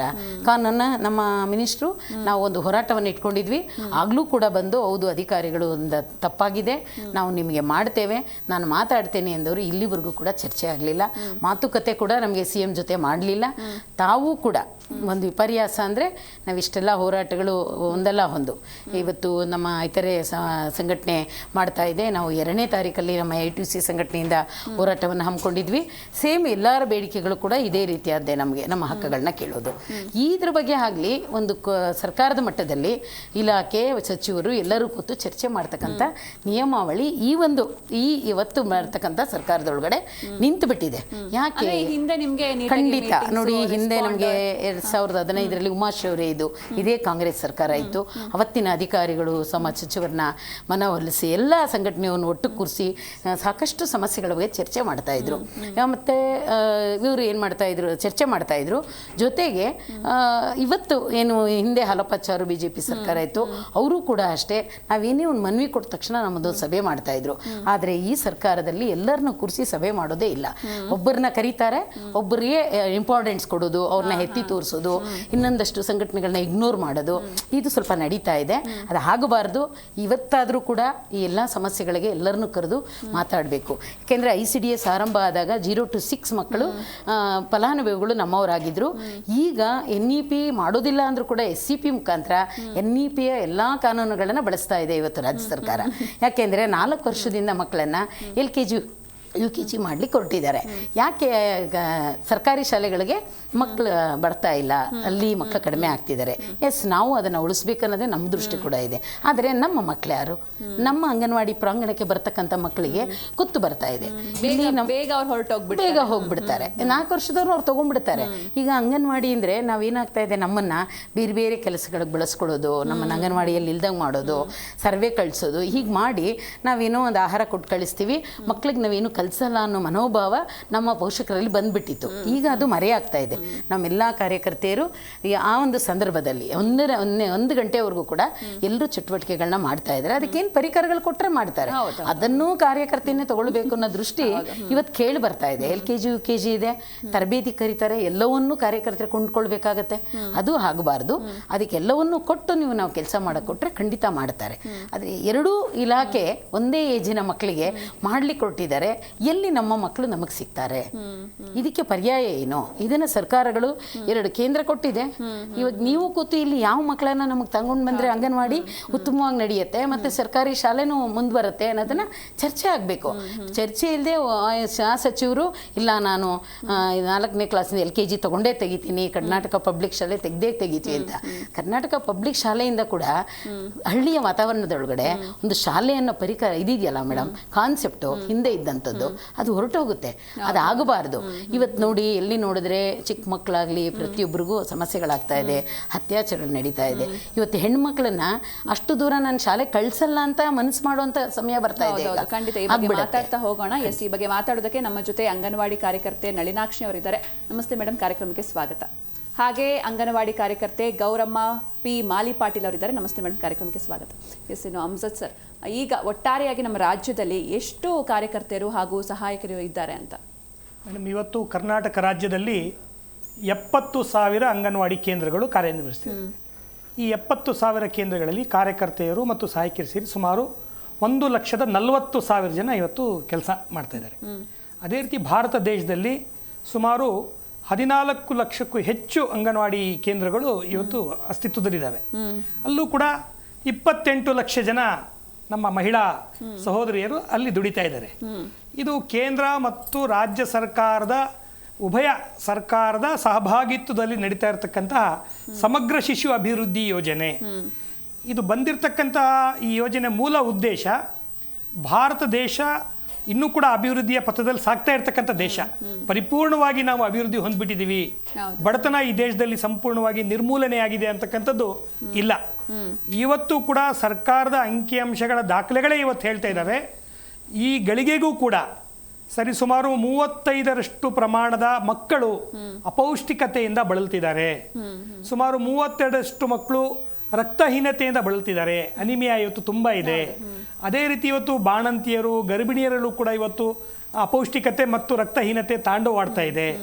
ಸೊ ಈ ರೀತಿ ಇನ್ನೂ ಅಂಕಿಅಂಶಗಳು ಬರ್ತಾ ಇರ್ತಕ್ಕಂಥ ಈ ಸಂದರ್ಭದಲ್ಲಿ ಇಂಥ ಒಂದು ಮೂಲ ವ್ಯಾಧಿಯನ್ನು ನಿರ್ಮೂಲನೆ ಮಾಡಬೇಕು ಅಂತಕ್ಕಂಥ ಹಿನ್ನೆಲೆಯಲ್ಲೇ ಜಾರಿಗೆ ಬಂದಿರತಕ್ಕಂಥ ಈ ಸಮಗ್ರ ಶಿಶು ಅಭಿವೃದ್ಧಿ ಯೋಜನೆನ ಮತ್ತಷ್ಟು ಸಮರ್ಪಕವಾಗಿ ಪರಿಣಾಮಕಾರಿಯಾಗಿ ಆ ಯೋಜನೆಯನ್ನು ಆ ಕೆಲಸ ಏನು ನಿಭಾಯಿಸಬೇಕಾಗಿದೆ ಅದಕ್ಕೆ ಮುತುವರ್ಜಿ ಕೊಡಬೇಕು. ಆದರೆ ದುರಂತ ಇವತ್ತು 2018ನೇ ಇಸ್ವಿಯಿಂದ ಕೇಂದ್ರ ಸರ್ಕಾರ ಈ ಒಂದು ಅಂಗನವಾಡಿ ಕೇಂದ್ರಗಳ ಅಭಿವೃದ್ಧಿಗೆ ಪೂರಕವಾಗಿ ಸಕಾರಾತ್ಮಕವಾಗಿರ್ತಕ್ಕಂಥ ಸ್ಪಂದನೆ ಇವತ್ತು ಕೊಡ್ತಾ ಇಲ್ಲ. ಏನೊಂದಿಷ್ಟು ಅನುದಾನ ಬಿಡುಗಡೆ ಮಾಡಬೇಕು, ಅದಷ್ಟ ಬಿಡುಗಡೆ ಮಾಡಿ ನಮ್ಮ ಜವಾಬ್ದಾರಿ ಮುಗೀತು ಅಂತ ಹೇಳಿ ಇಂಪ್ಲಿಮೆಂಟ್ ಯೂಸ್ ಆಗ್ತಾ ಇಲ್ಲ. ಇನ್ನು ಕರ್ನಾಟಕ ರಾಜ್ಯದಲ್ಲೂ ಕೂಡ ವಿಭಿನ್ನವಾಗಿರ್ತಕ್ಕಂಥ ಪರಿಸ್ಥಿತಿ ಇಲ್ಲ. ಅವರೊಂದಿಷ್ಟು ಗೌರವಧನ ಸೇರಿಸ್ಕೊಡ್ತಿದ್ದೀವಿ ಅಂತಕ್ಕಂಥ ಮಾತು ಹೇಳ್ತಾರೆ ಬಿಟ್ರೆ, ಆದರೆ ಈ ಹಿಂದೆ ಏನಾಗ್ತಾ ಇತ್ತು, ಒಂದು ಬಜೆಟ್ ನಡಿಬೇಕಾದ್ರೆ ಅಲೋಕೇಶನ್ ಮಾಡಬೇಕಾದ್ರೆ ಆ ಸಂಬಂಧಪಟ್ಟಂಥ ಇಲಾಖಾವಾರು ಅಥವಾ ಸಂಬಂಧಪಟ್ಟಂಥ ಯಾರು ಕಾರ್ಯಕ್ಷೇತ್ರದಲ್ಲಿ ಕೆಲಸ ಮಾಡ್ತಿದ್ದಾರೆ ಅಂತಹ ಸಂಘಟನೆಗಳು ಪ್ರತಿನಿಧಿಗಳನ್ನ ಕರೆಸಿ ಒಂದು ಬಜೆಟ್ ಪೂರ್ವಭಾವಿ ಸಭೆಗಳನ್ನು ಮಾಡೋ ಮುಖಾಂತರ ಒಂದು ಪ್ರಜಾತಾಂತ್ರಿಕವಾಗಿ ಪ್ರಕ್ರಿಯೆಗಳು ನಡೀತಾ ಇತ್ತು. ಅದರಲ್ಲಿ ನಿಮ್ಮ ಸೆಕ್ಟರ್ ಅವ್ರನ್ನ ಕರೆದಿದ್ರೆ ಸರ್, ಅದೇ ನಾನು ಹೇಳಕ್ ಹೊರಟಿದ್ದು. ಈ ಬಾರಿ ಅಂತ ಎಲ್ಲ ಒಂದು ಪರಂಪರೆಗೆ ತಿಲಾಂಜಲಿ ಇಡ್ತಕ್ಕಂಥ ಕೆಲಸ ನಮ್ಮ ರಾಜ್ಯ ಸರ್ಕಾರನೂ ಕೂಡ ಮಾಡಿದೆ. ನಾವೇ ಸ್ವಯಂ ಸ್ಫೂರ್ತಿಯಾಗಿ ಇಲಾಖೆಗಳಿಗೆ, ಸರ್ಕಾರಗಳಿಗೆ ನೂರಾರು ಮನವಿ, ಒಂದೆರಡು ಮನವಿ ಅಲ್ಲ, ನೂರಾರು ಮನವಿ. ಯಾಕಂದರೆ ಇಲ್ಲಿ ಈ ಅಂಗನವಾಡಿ ಸೆಕ್ಟ್ರಲ್ಲಿ ಹಲವು ಸಂಘಟನೆಗಳಿದ್ದಾವೆ. ಅವರೆಲ್ಲರೂ ಕೂಡ ದಿನನಿತ್ಯ ಅಲ್ಲಿ ಆ ಹೆಣ್ಮಕ್ಕಳ ನೋವು, ವೇದನೆ, ಅವರ ರೋದನೆಯನ್ನು ಸರ್ಕಾರಕ್ಕೆ ಮುಟ್ಟಿಸ್ತಕ್ಕಂಥ ಪ್ರಾಮಾಣಿಕ ಕೆಲಸ ಮಾಡ್ತಿದ್ದಾರೆ. ಆದರೆ ಇದ್ರ ಬಗ್ಗೆ ಕಾಳಜಿ ವಹಿಸಿ ಅಲ್ಲೇನು ಸಮಸ್ಯೆ ಇದೆ ಅಂತಕ್ಕಂಥದ್ದನ್ನ ಬಗೆಹರಿಸ್ತಕ್ಕಂಥ ದಿಕ್ಕಿನಲ್ಲಿ ಸರ್ಕಾರಗಳು ಅಧಿಕಾರಿಗಳು ಮಾಡಬೇಕಾಗಿತ್ತು. ಆದರೆ ಆ ಕೆಲಸ ಆಗಲಿಲ್ಲ. ಈ ಬಜೆಟ್ ಪೂರ್ವದಲ್ಲಿ ಇವತ್ತು ಕೂಡ ಫ್ರೀಡಮ್ ಪಾರ್ಕಲ್ಲಿ ಒಂದು ಸಂಘಟನೆ, ಅದು ಯಾವುದೇ ಸಂಘಟನೆ ಇರಲಿ, ಹೋರಾಟದ ದಿಕ್ಕಿನಲ್ಲಿ ಅಂಗನವಾಡಿ ಹೆಣ್ಮಕ್ಳು ಇಟ್ಟಿದ್ದಾರೆ. ಬಜೆಟ್ ಪೂರ್ವದಲ್ಲೂ ಕೂಡ ಸರ್ಕಾರದ ಗಮನ ಸೆಳೀಲಿಕ್ಕೇನೆ ಫ್ರೀಡಮ್ ಪಾರ್ಕಲ್ಲಿ ಸಾವಿರಾರು ಜನ ಲಗ್ಗೆ ಹಾಕಿದ್ದುಂಟು. ಆದರೆ ಬಜೆಟಲ್ಲೂ ಕೂಡ ಏನೋ ಒಂದು ಆಗುತ್ತೆ ಅಂತಕ್ಕಂಥ ಆಶಾಭಾವನೆ ಇತ್ತು, ಆದರೆ ಇವತ್ತು ಆಗಲಿಲ್ಲ. ನಮಗೆ ಪ್ರಮುಖವಾಗಿರ್ತಕ್ಕಂಥದ್ದು ಮೂಲ ಉದ್ದೇಶ ಅಂಗನವಾಡಿ ವ್ಯವಸ್ಥೆ ಉಳಿಬೇಕು, ಅದನ್ನು ಬಲವರ್ಧನೆಗೊಳಿಸಬೇಕು ಅನ್ನೋದೇ ನಮ್ಮ ಮೂಲ ಕಳಕಳಿ. ಯಾಕಂದರೆ ಇವತ್ತು ಕೂಡ ಭಾಳಷ್ಟು ಕೊಳಚೆ ಪ್ರದೇಶ ಇರ್ತಕ್ಕಂಥದ್ದು, ಭಾಳಷ್ಟು ಬಡತನ ರೇಖೆಗಿಂತ ಇನ್ನೂ ಕೆಳಗಿರ್ತಕ್ಕಂಥ ಜನಸಮುದಾಯ ಇರ್ತಕ್ಕಂಥದ್ದು. ಸೊ ಅಂಥ ಒಂದು ಪರಿಸ್ಥಿತಿಯಲ್ಲಿ ಆ ಮಕ್ಕಳ ಆ ವಾತಾವರಣದಲ್ಲಿರ್ತಕ್ಕಂಥ ಮಹಿಳೆಯರ ಸಮಸ್ಯೆ ಬಗೆಹರಿಸ್ತಕ್ಕಂಥದ್ದು ಈ ಒಂದು ಅಂಗನವಾಡಿ ಕೇಂದ್ರಗಳ ಜವಾಬ್ದಾರಿ. ಆದರೆ ಇಲ್ಲಿ ಏನಾಗುತ್ತೆ, ನಿಮ್ಗೊಂದು ಕೆಲಸ ಅಂತ ಕೊಟ್ಟ ಮೇಲೆ ಆ ಒಂದು ಇಲಾಖೆಯ ವ್ಯಾಪ್ತಿಯಲ್ಲಿ ಏನು ಕೆಲಸ ಇದೆ ಅದು ಮಾಡಿಸ್ಬೇಕು. ಆದರೆ ಈ ಅಂಗನವಾಡಿ ಹೆಣ್ಮಕ್ಳನ್ನ ಒಂದು ರೀತಿ ಮನಸ್ಸೋ ಇಚ್ಛೆ ಬಡಿಸ್ಕೊಳ್ತಕ್ಕಂಥದ್ದು. ಎಲ್ಲ ಸರ್ಕಾರದ ಯಾವುದೋ ಒಂದು ಹೊಸ ಒಂದು ಯೋಜನೆ ಬಂತು ಅಂದರೆ ಭಾಳ ಸುಲಭವಾಗಿ ಸಿಗ್ತಕ್ಕಂಥ ಹೆಣ್ಮಕ್ಳು ಏನು ತಿಳ್ಕೊಂಡಿದ್ದಾರೆ, ಅಂಗನವಾಡಿ ಹೆಣ್ಮಕ್ಳು ಅಂದರೆ ಏನೋ 4 ಜನ ಮಕ್ಕಳು ಬರ್ತವೆ, ಈ ಅಂಗನವಾಡಿ ತಾಯಂದ್ರು ಹೋಗಿ ಅಲ್ಲಿ ಕೂತ್ಕೊಂಡು ಹರಟೆ ಹೊಡೆದು ಬರ್ತಾರೆ ಅಂತಕ್ಕಂಥ ಬಹುಶಃ ಒಂದು ತಿಳುವಳಿಕೆ ಇದೆಯಾ ಅಂತಕ್ಕಂಥದ್ದು ನಮ್ಗೆ ಇವತ್ತು ಗೊತ್ತಾಗ್ತಾ ಇರ್ತಕ್ಕಂಥದ್ದು. ಅಂಗನವಾಡಿ ಅಂದ್ರೆ ಬಹಳ ಜವಾಬ್ದಾರಿಯುತವಾಗಿರ್ತಕ್ಕಂಥ ಕೇಂದ್ರಗಳವು. ಅಲ್ಲಿ ಪುಟ್ಟ ಪುಟ್ಟ ಮಕ್ಕಳು ಬರ್ತಾರೆ, ಅವರ ಆರೋಗ್ಯ, ಅವರ ನಿಗಾವಣೆ ಮಾಡ್ತಕ್ಕಂಥದ್ದು ಅವೆಲ್ಲವೂ ಕೂಡ ಇದೆ. ಅದ್ರ ಜೊತೆಯಲ್ಲಿ ಬೇರೆ ಬೇರೆ ಫಲಾನುಭವಿಗಳು ಬರ್ತಾರೆ ಅಲ್ಲಿಗೆ. ನಿಮ್ಮ ಬೇರೆ ಬೇರೆ ಏನು ಆ ಮಹಿಳೆಯರಿಗೆ ತಂದಿರತಕ್ಕಂಥ ಸ್ಕೀಮ್ಗಳನ್ನು ಜಾರಿ ಮಾಡಬೇಕು, ಇವೆಲ್ಲವೂ ಕೆಲಸ ಅಂಗನವಾಡಿ ಕೇಂದ್ರಗಳ ಮುಖಾಂತರ ನಡಿಬೇಕು. ವಿಶೇಷವಾಗಿ ಮಕ್ಕಳ ಮತ್ತು ಮಹಿಳೆಯರ ಪೌಷ್ಟಿಕ ಮತ್ತು ಆರೋಗ್ಯ, ಇದು 2 ಪ್ರಮುಖವಾಗಿರ್ತಕ್ಕಂಥ ಜವಾಬ್ದಾರಿ ಅಲ್ಲಿ ನಿಭಾಯಿಸಬೇಕು. ಅಂತ ಜವಾಬ್ದಾರಿ ನಿಭಾಯಿಸ್ಲಿಕ್ಕೆ ನೀವು ಬಿಡ್ತಾನೆ ಇಲ್ಲ. ನೀನು ಹೋಗು ಅಲ್ಲಿ BLO ಕೆಲಸ ಮಾಡು, ಚುನಾವಣಾ ಆಯೋಗ ಭಾಳ ಕಟ್ಟುನಿಟ್ಟಿಂದ ಆದೇಶ ಹೊರಡಿಸಿದೆ, ನೀನು ಅಲ್ಲಿ ಹೋಗಿ ಕೆಲಸ ಮಾಡಬೇಕು. ಅದು ಮಾಡದೇ ಇದ್ರೆ ನಾನು ನಿನ್ನನ್ನು ಸಸ್ಪೆಂಡ್ ಮಾಡ್ತೀನಿ, ನಿನ್ನ ಸಂಬಳ ಕಟ್ ಮಾಡ್ತೀನಿ ಅಂತ ಶಿಸ್ತು ಕ್ರಮದ ಬೆದರಿಕೆ. ಇನ್ಯಾವುದೋ ಒಂದು ಜಾತಿ ಜನಗಣತಿ ಸಮೀಕ್ಷೆ ಬರುತ್ತೆ, ಅಂಗನವಾಡಿ ಹೆಣ್ಮಕ್ಳು ನಿಮಗೆ ಪೂರ್ತಿ ಗೊತ್ತಿರೋದು ಇದು ನೀವು ಮಾಡಲಿಕ್ಕೆ ಅರ್ಹರಿದ್ದೀರಿ ಮಾಡ್ರಿ ಅಂತೇಳಿ. ಓಕೆ, ನಾವು ಮಾಡಲ್ಲ ಅಂತ ಯಾವತ್ತೂ ಹೇಳ್ತಾ ಇಲ್ಲ. ಒಂದು ಸರ್ಕಾರದ ಒಂದು ಆಯಾ ಕಠಿಣ ಸ್ಥಳದಲ್ಲಿ ನಾವು ಕೆಲಸ ಮಾಡಿ ಒಂದು ಜವಾಬ್ದಾರಿ ಸ್ಥಾನ ನಿರ್ವಹಣೆ ಮಾಡಬೇಕಾದ್ರೆ ಖಂಡಿತವಾಗ್ಲೂ ಕೂಡ ನಮ್ಮ ಹೆಣ್ಮಕ್ಳಿಗೆ ಆ ಕಾರ್ಯಕ್ಷಮತೆ ಇದೆ, ಕೆಲಸ ಮಾಡಲಿಕ್ಕೆ ಸಂಪೂರ್ಣವಾಗಿದ್ದಾರೆ. ಆದರೆ ನೀವು ಬರೀ ದುಡಿಸ್ಕೊಂಡು ಒಂದು ರೀತಿ ಜೀತದ ಆಳ್ಗಳ ರೀತಿಯಲ್ಲಿ ಬರೀ ಗೌರವಧನ ಅಂತ ಕೊಟ್ಟು ನೀವು ಕೈ ನುಡ್ಸ್ಕೊಟ್ರೆ ಖಂಡಿತವಾಗ್ಲೂ ಕೂಡ ಮಹಿಳಾ ಶ್ರಮಕ್ಕೆ ಅಪಚಾರ ಎಸದಂಗೆ, ಶೋಷಣೆ ಮಾಡ್ದಂಗೆ. ಇವತ್ತು ನಮ್ಮ ಮುಂದಿರ್ತಕ್ಕಂಥ ಪ್ರಮುಖ 4 ಬೇಡಿಕೆಗಳು. ಒಂದು, ಅಂಗನವಾಡಿಗಳನ್ನು ಸಮರ್ಥವಾಗಿ ನಿರ್ವಹಣೆ ಮಾಡಲಿಕ್ಕೆ ಅದನ್ನು ಬಲವರ್ಧನೆಗೊಳಿಸಬೇಕು. ಅದಕ್ಕೆ ಬೇಕಾಗಿರ್ತಕ್ಕಂಥ ಅನುದಾನಗಳನ್ನು ಇವತ್ತು ಬರೀ ರಾಜ್ಯ ಸರ್ಕಾರ ಮಾತ್ರ ಅಲ್ಲ, ಕೇಂದ್ರ ಸರ್ಕಾರ, ರಾಜ್ಯ ಸರ್ಕಾರ ಕೊಡಬೇಕು. ಜೊತೆಯಲ್ಲಿ ಆ ಅಂಗನವಾಡಿ ನಿರ್ವಹಣೆ ಮಾಡಲಿಕ್ಕೆ ಏನು ಕೇಂದ್ರ ಬಿಂದುಗಳಾಗಿರ್ತಕ್ಕಂಥ ಕಾರ್ಯಕರ್ತೆಯರು ಮತ್ತು ಸಹಾಯಕಿಯರಿದಾರಲ್ಲ, ಇವರಿಗೆ ಆ ಗೌರವಧನ ಅಂತ ಪದ ತೆಗೆದು ಒಂದು ಕನಿಷ್ಠ ವೇತನ ಜಾರಿ ಮಾಡ್ತಕ್ಕಂಥ ಕೆಲಸಕ್ಕೆ ಆದ್ಯತೆ ಕೊಡಬೇಕು. ಈಗಲೇ ರಾಜ್ಯ ಸರ್ಕಾರನೇ ಹಿಂದೆನೇ ಹೇಳ್ತು, ಇಲ್ಲ ಗೌರವಧನ ಸಿಗ್ತಾ ಇರ್ತಕ್ಕಂಥದ್ದು ಭಾಳ ಕಮ್ಮಿ ಇದೆ, ಅದಕ್ಕಾಗಿ ನಾವು ಅಧಿಕಾರಕ್ಕೆ ಬಂದರೆ ಹೆಣ್ಮಕ್ಳಿಗೆ 15,000 ರೂಪಾಯಿ, ಕಾರ್ಯಕರ್ತೆಯರಿಗೆ 10,000 ರೂಪಾಯಿ, ಸಹಾಯಕಿಯರಿಗೆ ಕೊಡ್ತೀವಿ ಅಂತಕ್ಕಂಥ ಮಾತು ಹೇಳಿದ್ರು. 3 ವರ್ಷ ಆಯಿತು, ಇಲ್ಲ. ಕೇಳಿದ್ರೆ ಅದು ಕೇಂದ್ರ ಸರ್ಕಾರದ್ದು, ನಮ್ದೇನು ಜವಾಬ್ದಾರಿ ಇಲ್ಲ, ಅದು ನಾವು ಹೆಚ್ಚು ಕೊಡ್ತಾ ಇದ್ದೀವಿ, ನಾವು ಹೋದ ವರ್ಷ 1,000 ಏರ್ಸಿದ್ದೀವಿ, ಇನ್ನೇನು ಕೊಡ್ಬೇಕು ನಿಮ್ಗೆ ಅಂತೇಳಿ ನಾವು ಇನ್ನೇನು ಕೇಳ್ತಾ ಇಲ್ಲ, ನೀವು ಹೇಳಿದ್ ಕೊಡಿ ಅಂತ ಅಷ್ಟೇ ಕೇಳ್ತಾ ಇದ್ದೀವಿ. ಇದು 2ನೇದು, ಅದು ಫಾಲೋ ಮಾಡಿ ಅಂತ ಹೇಳ್ತಿದ್ದೀವಿ. ಇನ್ನು 3ನೇದು, ಗ್ರಾಚ್ಯುಟಿ ಕಾಯ್ದೆನ ಈಗಾಗಲೇ ಅನುಷ್ಠಾನ ಮಾಡಿ ಜಾರಿ ತಂದಿದ್ದೀರಿ. ನಾವು ರಾಜ್ಯ ಸರ್ಕಾರಕ್ಕೆ ಧನ್ಯವಾದವನ್ನು ಹೇಳಿದ್ದೀವಿ. ಇಡೀ ಭಾರತ ದೇಶದಲ್ಲಿ ಕರ್ನಾಟಕದಲ್ಲಿ ಮೊದಲ ಸರ್ಕಾರವಾಗಿ ಒಂದು ಮಹತ್ತರವಾಗಿರ್ತಕ್ಕಂಥ ಹೆಜ್ಜೆ ಇಟ್ಟಿದೆ. ಆದರೆ ಹೆಜ್ಜೆ ಇಡೋ ಸಂದರ್ಭದಲ್ಲಿ ಒಂದಿಷ್ಟು ಅಚಾತುರ್ಯತೆಯನ್ನು ಪ್ರದರ್ಶನ ಮಾಡಿದೆ. ನಾಳೆ ರಿಟೈರ್ಡ್ ಆಗಿ ಹೋಗ್ತಕ್ಕಂಥವ್ರಿಗೆ ಗ್ರಾಚ್ಯುಟಿ ಕೊಡ್ತೀರಿ, ಯಾವಾಗ ಇಲಾಖೆಗೆ 75ರಿಂದ ನೀವು ಸೇವೆ ಸಲ್ಲಿಸಿ ಅವ್ರ ಕೈಲಿ ಇವತ್ತು ಏನೂ ಮಾಡೋಕ್ಕಾಗ್ತಾ ಇಲ್ಲ ಅಂಥವ್ರನ್ನ ಪರಿಗಣನೆ ಮಾಡಿ ಅಂದರೆ ಅದು ಮಾಡಲಿಲ್ಲ. 2011-12ನೇ ಸಾಲಿನಿಂದ ಭಾಳಷ್ಟು ನಮ್ಮ ಹೆಣ್ಣುಮಕ್ಕಳು ರಿಟೈರ್ ಆಗಿದ್ದಾರೆ. ಅವರಿಗೆ ಇವತ್ತು ಭಾಳಷ್ಟು ಕಾಯಿಲೆ ಕಸಾಲೆಗಳಿಗಾಗಿ ಆರ್ಥಿಕವಾಗಿ ಭಾಳ ಚಿಂತಾಜನಕ ಸ್ಥಿತಿಲಿದ್ದಾರೆ. ಸುಮಾರು ಒಂದು 20,000 ಜನ ಇರ್ಬೋದು ಈ ಕರ್ನಾಟಕದಲ್ಲಿ ಈಗಲೂ ಕೂಡ. ಕೆಲವರು ಭಿಕ್ಷೆ ಬಿಡ್ತಾ ಇದ್ದಾರೆ, ಕೆಲವರು ವೃದ್ಧಾಶ್ರಮಗಳಲ್ಲಿದ್ದಾರೆ, ಕೆಲವರಿಗೆ ಮಕ್ಕಳು ನೋಡ್ಕೊಳ್ದಲ್ಲೇ ಭಾಳ ಅನಾಥವಾಗಿ ಇವತ್ತು ಬಿದ್ದಿರ್ತಕ್ಕಂಥ ಸ್ಥಿತಿ ಇದೆ. ಅವರಿಗೆ ಇವತ್ತು ಗ್ರಾಚ್ಯುಟಿಯನ್ನು ವಿಸ್ತರಣೆ ಮಾಡಿ ಜಾರಿ ಮಾಡಿ ಅಂತಕ್ಕಂಥದ್ದು 2ನೇ ಬೇಡಿಕೆ. 3ನೇದು, ಇವತ್ತು ನಾವು ಅಂಗನವಾಡಿ ಕೇಂದ್ರ ಅಂದರೆ ಅದು ಶಾಲೆಗಳಲ್ಲ, ಅವು ಅಂಗನವಾಡಿ ಕೇಂದ್ರ ಅಂದರೆ ಮಕ್ಕಳ ಅಪೌಷ್ಟಿಕತೆಯನ್ನು ತೊಳಲಾಡಿಸ್ಲಿಕ್ಕೆ ಇರ್ತಕ್ಕಂಥ ಒಂದು ಕೇಂದ್ರ. ಅಲ್ಲಿಗೆ ಆ ಪೌಷ್ಟಿಕತೆ ತುಂಬತಕ್ಕಂಥ ಆಹಾರಗಳು ಒದಗಿಸ್ಬೇಕು. ಇವತ್ತು ಅದು ಸರಿಯಾದ ರೀತಿಯಲ್ಲಿ ಆಗ್ತಾ ಇಲ್ಲ. ಖಂಡಿತ ಸರ್, ಆ ಬಗ್ಗೆ ಮನಸ್ಸಿಗೆ ಕೂಡ ಬಂದಂಗೆ ಮಾತಾಡೋಣ. ಒಂದೊಂದು ಸರ್ಕಾರ ಬಂದಾಗ ಆಹಾರ ಪದ್ಧತಿಯನ್ನ ಬದಲಾವಣೆ ಮಾಡ್ತಕ್ಕಂಥದ್ದು ಕೂಡ ನಡೀತಾ ಇದೆ. ಇವತ್ತು ನಮಗೆ ಒಂದು ರೀತಿ ಆಶ್ಚರ್ಯ ಆಗುತ್ತೆ. ಈ ಮೊಟ್ಟೆ, ಇವತ್ತು ಮೊಟ್ಟೆಯಲ್ಲೇ ಹೆಚ್ಚು ಪೌಷ್ಟಿಕಯುಕ್ತ ಇರ್ತಕ್ಕಂಥದ್ದು ಅಂತೇಳಿ ಈಗಾಗಲೇ ಸಾಬೀತಾಗಿದೆ. ಆ ಮೊಟ್ಟೆಯನ್ನ ನಾವಿತ್ತು DPT ಮುಖಾಂತರ ನಾವು ಫಲಾನುಭವಿಗಳ ಖಾತೆಗೆ ಹಣ ವರ್ಗಾವಣೆ ಮಾಡಿ ನಾವು ಕೊಡ್ತೀವಿ ಅಂದ್ರೆ ಅಂಗನವಾಡಿ ಕೇಂದ್ರಗಳು ಯಾಕಿರ್ಬೇಕು, ಮುಚ್ಚಿಬಿಡ್ಬೇಕು ಅವಾಗ. ಯಾಕಂದ್ರೆ ಎಲ್ಲವೂ ಕೂಡ ನಗದು ಆ ಫಲಾನುಭವಿಗಳಿಗೆ ನೀವು ಹಣ ವರ್ಗಾವಣೆ ಮಾಡ್ತಾ ಹೋದ್ರೆ ಇನ್ನು ಅಂಗನವಾಡಿ ಕೆಲಸ ಏನು? ಅಂಗನವಾಡಿಲಿ ಇರೋದು, ಅಂಗನವಾಡಿಲಿ ಅಡಿಗೆ ಮಾಡಿ ಅಲ್ಲೇ ಮೊಟ್ಟೆ ಬೇಯಿಸಿ ಫಲಾನುಭವಿಗಳಿಗೆ ತಿನ್ನಿಸಿ ಕಳಿಸ್ಬೇಕು ಅಂತ. ಬರೀ ದುಡ್ಡು ಹಾಕಿದವ್ರು ತಗೊಂಡು ತಿಂತಾರೋ ಇಲ್ವೋ ಏನು ಗ್ಯಾರಂಟಿ? ಇವತ್ತು ನಾವು ನೋಡ್ತಾ ಇದೀವಿ ಬಹಳಷ್ಟು ಯೋಜನೆಗಳು ಬಂದಾಗ ಎಷ್ಟರ ಮಟ್ಟಿಗೆ ಅದು ಫಲಾನುಭವಿಗಳು ಆ ಮೂಲ ಉದ್ದೇಶ ಈಡೇರ್ತಿದೆಯಾ ಅಂತಕ್ಕಂಥ ಬಹಳ ನೋಡ್ಬೇಕು. ಬೇರೆ ಅದಕ್ಕೂ ಯೂಸ್ ಮಾಡ್ಕೋಬಹುದು ಆ ದುಡ್ಡು. ಖಂಡಿತ. ಸೊ ಈ ರೀತಿ ಆಗ್ತಾ ಇದೆ. ಆದ್ರೆ ಇವತ್ತು ಸರ್ಕಾರ ತನ್ನ ಜನಪ್ರಿಯತೆಯನ್ನು ಉಳಿಸ್ಕೊಳ್ಳಿಕ್ಕೆ ಈ ಮೂಲಭೂತ ಸಮಸ್ಯೆಗಳನ್ನ ನಿರ್ಲಕ್ಷ್ಯ ಮಾಡಿ ನಿಮ್ಗೊಂದು ಸೀರೆ ಕೊಟ್ಬಿಡ್ತೀವಿ ಅಂತ ಒಂದು ರೀತಿ, ಈ ಹೊಟ್ಟೆಗೆ ಹಿಟ್ಟಿಲ್ಲ ಜುಟ್ಟಿಗೆ ಮಲ್ಲಿಗೆ ಅಂತ ಸೀರೆ ಕೊಡಿ, ನಮ್ಮ ಹೆಣ್ಮಕ್ಳಿಗೆ ಒಳ್ಳೆ ಸೀರೆ ಕೊಡಿ, ನಾವೇನು ಬೇಡ ಅಂತ ಹೇಳಲ್ಲ. ಆದ್ರೆ ಸೀರೆ ಕೊಟ್ಟ ತಕ್ಷಣ ಜವಾಬ್ದಾರಿ ಮುಗಿತಾ? ನಾನು ಸೀರೆ ಉಟ್ಟ ತಕ್ಷಣ ಹೊಟ್ಟೆ ತುಂಬುತ್ತಾ? ಇಲ್ಲ. ಅದಕ್ಕಾಗಿ ನಮ್ಮ ಮುಂದಿರ್ತಕ್ಕಂಥ 4 ಪ್ರಮುಖವಾಗಿರ್ತಕ್ಕಂಥ ಬೇಡಿಕೆ: ನಮ್ಮ ಗೌರವಧನ ಹೆಚ್ಚಳ ಮಾಡಬೇಕು, ನಮಗೆ ಏನು ಗ್ರಾಚ್ಯುಟಿ ಬರಬೇಕು ಅದನ್ನ ಕೊಡಬೇಕು, ಅಂಗನವಾಡಿ ಕೇಂದ್ರಗಳಲ್ಲಿ ಮೂಲಭೂತ ಸಂಪನ್ಮೂಲ ವ್ಯವಸ್ಥೆ ಕಲ್ಪಿಸಲಿಕ್ಕೆ ಏನು ಅಗತ್ಯ ಅನುದಾನ ಇದೆ ಅದು ಇವತ್ತು ನಿವಾರಣೆ ಮಾಡಬೇಕು. ಜೊತೆಯಲ್ಲಿ ಏನೋ ಆಹಾರ ಪದ್ಧತಿಯನ್ನ ಮಾಡಬೇಕು ಅಂತ ಹೇಳಿ ಇದೆಲ್ಲವೂ ಆಗ್ತಾ ಇರ್ಬೇಕಾದ್ರೆ ಒಂದು ಮಾತು ಹೇಳಿ ನನ್ನ ಮಾತಿಗೆ ನಿಲ್ಲಿಸ್ತಾ ಇದ್ದೀನಿ. ಇವತ್ತು ಅಂಗನವಾಡಿ ವ್ಯವಸ್ಥೆಗೆ ಬರ್ತಕ್ಕಂಥವ್ರು 0 ದಿಂದ 6 ವರ್ಷದ ವಯೋಮಿತಿಯ ಮಕ್ಕಳು. ಇವತ್ತು ಅದಕ್ಕೆ ಪರ್ಯಾಯವಾಗಿ ಇವತ್ತು ಈ ರಾಷ್ಟ್ರೀಯ ಶಿಕ್ಷಣ ನೀತಿ ಅಂತಕ್ಕಂಥ ಮಾನದಂಡದಲ್ಲಿ ಇವತ್ತು LKG UKG ಆರಂಭ ಮಾಡಬೇಕು ಅಂತ ಹೇಳ್ತಿದ್ದಾರೆ. ಖಂಡಿತ ಇವತ್ತು ನಮ್ಮ ಅಂಗನವಾಡಿ ಹೆಣ್ಮಕ್ಳು ಹಿಂದಿಂಗಲ್ಲ. ಇವತ್ತು ನಮ್ಮಲ್ಲಿ ಮಾಸ್ಟರ್ಸ್ ಆಗಿರ್ತಕ್ಕಂಥ ಅಂಗನವಾಡಿ ಟೀಚರ್ಸ್ ಇದ್ದಾರೆ, MA ಬಹಳ 3 ಪದವಿ ಪಡೆದಿರ್ತಕ್ಕಂಥ ಹೆಣ್ಮಕ್ಳಿದ್ದಾರೆ. ಅವರಿಗೆ ಇಂಗ್ಲೀಷು ಬರುತ್ತೆ, ಮಕ್ಕಳಿಗೆ ಪಾಠ ಯಾವ ವಿಧಾನದಲ್ಲಿ ಕಲಿಸ್ಬೇಕು ಅಂತಕ್ಕಂಥ ಎಲ್ಲ ಚಾಕ್ಯತೆ ನಮ್ಮ ಅಂಗನವಾಡಿ ಹೆಣ್ಮಕ್ಳಿಗಿದೆ. ಅದು ನಾವು ಮಾಡ್ತೀವಿ. ಆದರೆ ನೀವು ಅದಕ್ಕೆ ಒತ್ತು ಕೊಡಬೇಕಾಗಿರ್ತಕ್ಕಂಥ ಸರ್ಕಾರ ಇವತ್ತು ಯಾವುದೋ ಒಂದು ಖಾಸಗಿ ಈ ಒಂದು ವ್ಯವಸ್ಥೆನ ಖಾಸಗೀಕರಣದ ತೆಕ್ಕೆಗೆ ತಳ್ತಕ್ಕಂಥ ಹಿನ್ನೆಲೆಯಲ್ಲಿ ಇವತ್ತು ಪಬ್ಲಿಕ್ ಸ್ಕೂಲ್ಸ್ ಅಂತ ಮಾಡ್ತಾ ಇದ್ದೀವಿ. ಆ ಪಬ್ಲಿಕ್ ಸ್ಕೂಲ್ಸಲ್ಲೂ ಕೂಡ LKG UKG ಆರಂಭ ಮಾಡಕ್ಕೆ ನೀವು ಹೊರಡ್ತಾ ಇದ್ದೀರಿ. ಸೊ ನೀವು ಅಲ್ಲಿ ಹೊರಟ ತಕ್ಷಣ ನಾನು ಒಬ್ಬ ಪೋಷಕನಾಗಿ ಎಲ್ಲಿ ಕಣ್ಣಿಗೆ ಕಾಣ್ತಕ್ಕಂಥ ಯಾವ್ದು ಸುಂದರ ಇದೆ, ಯಾವ್ದು ಚೆನ್ನಾಗಿದೆ ಅಲ್ಲಿ ನಾನು ಹೋಗಿ ಅದನ್ನು ಅಪ್ಕೊಳ್ತೀನಿ. ಸೊ ಅಂಥ ಒಂದು ಮಾನಸಿಕತೆ ನಮಗೆ ಇರ್ತಕ್ಕಂಥ ಈ ಸಂದರ್ಭದಲ್ಲಿ ನೀವು ಆ ವ್ಯವಸ್ಥೆ ಮಾಡಿದ್ರೆ ಈ ಅಂಗನವಾಡಿ ವ್ಯವಸ್ಥೆ ಕುಸಿದು ಹೋಗುತ್ತೆ. ಸೊ ಇದಕ್ಕೆ ದಯವಿಟ್ಟು ಅವಕಾಶ ಮಾಡಿಕೊಡ್ಬೇಡಿ. ಇಲ್ಲಿ ಅಂಗನವಾಡಿ ವ್ಯವಸ್ಥೆನೂ ಇದೆ, ನೀವು ಅಲ್ಲಿ ಮತ್ತೊಂದಲ್ಲಿ ಪರ್ಯಾಯವಾಗಿರ್ತಕ್ಕಂಥ ಪಬ್ಲಿಕ್ ಸ್ಕೂಲ್ಸ್ನ ಮಾಡಿ ಅಲ್ಲಿ LKG UKG ಆರಂಭ ಮಾಡಿದ್ರೆ ಇದು ಸರ್ಕಾರಕ್ಕೂ ಕೂಡ ಹೊರೆ ಇದು. ಸೊ ಈ ದಿಕ್ಕಿನಲ್ಲಿ ಒಂದು ವೈಜ್ಞಾನಿಕವಾಗಿ ಚಿಂತನೆ ಮಾಡಿ ಈ ಒಂದು ಅಂಗನವಾಡಿ ವ್ಯವಸ್ಥೆನ ಉಳಿಸಿ ಅಂತಕ್ಕಂಥದ್ದೇ ನಮ್ಮ ಮೂಲಭೂತ ಆಗ್ರಹ. ಖಂಡಿತ ಸರ್, ಮಾತಾಡ್ತೀನಿ ಮತ್ತೆ. ಇನ್ನು ನಳಿನಾಕ್ಷಿ ಅವರೇ, ಏನೆಲ್ಲ ಸಮಸ್ಯೆನ ಫೇಸ್ ಮಾಡ್ತೀರಾ, ನಿಮ್ಮ ಬದುಕು ಹೇಗಿದೆ ಅಂತ? ಮೇಡಮ್, ಅಂಗನವಾಡಿ ಅಂತಂದ್ರೆ ಅದು ನಮ್ಮ ಬದುಕು ಹೇಳ್ಕೊಳಕ್ಕಾಗಲ್ಲ. 50 ವರ್ಷದಿಂದ ICDS ಹುಟ್ಟಿದೆ, ಆದ್ರೆ ಇಲ್ಲಿ ತನಕ ನಾವು ಪಡ್ಕೊಂತ ಇರೋದು ಬರೀ 11,000, 12,000.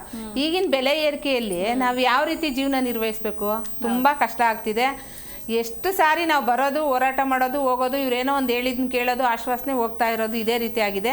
ಇನ್ನು ಮುಂದಿನ ದಿನಗಳಲ್ಲಿ ನಾವು ಆ ರೀತಿ ಕೆಲಸ ಮಾಡೋಕ್ಕಾಗಲ್ಲ. ಯಾಕಂದರೆ ಬೆಲೆ ಏರಿಕೆ ಜಾಸ್ತಿ, ನಮ್ಮ ಮಕ್ಳಿಗೂ ಎಜುಕೇಷನ್ ಕೊಡಬೇಕು, ನಮ್ಮ ಆರೋಗ್ಯ ನೋಡ್ಕೊಬೇಕು. ಹಂಗಾಗಿ ಈ ಕೇಂದ್ರ ಸರ್ಕಾರ ಮೊನ್ನೆ ಏನು ಹೇಳ್ತು, ಏನಾದರೂ ಮಾಡಿ ಈ ಸಾರಿ ನಿಮಗೆ ಬಡ್ಜೆಟಲ್ಲಿ ಜಾಸ್ತಿ ಮಾಡಿಸ್ತೀವಿ ಅಂತ. ನಾವು ಹೋದ ಸಾರಿ ಹೋರಾಟ ಮಾಡಿದಾಗ ಕುಮಾರಸ್ವಾಮಿ ಅವರು ಕರ್ಕೊಂಡೋಗಿ ಅಲ್ಲೆಲ್ಲ ಮಾತುಕತೆ ಮಾಡಿದ್ರು, ಎಲ್ಲ ಮಾಡಿದ್ರು. ನಾವು ಏನೋ ಒಂದು ನಿರೀಕ್ಷೆ ಇಟ್ಕೊಂಡಿದ್ರಿ, ಹೌದು ಈಗೇನಾದರೂ ಪೇಮೆಂಟ್ ಜಾಸ್ತಿ ಮಾಡ್ಬೋದು ಅಂತ.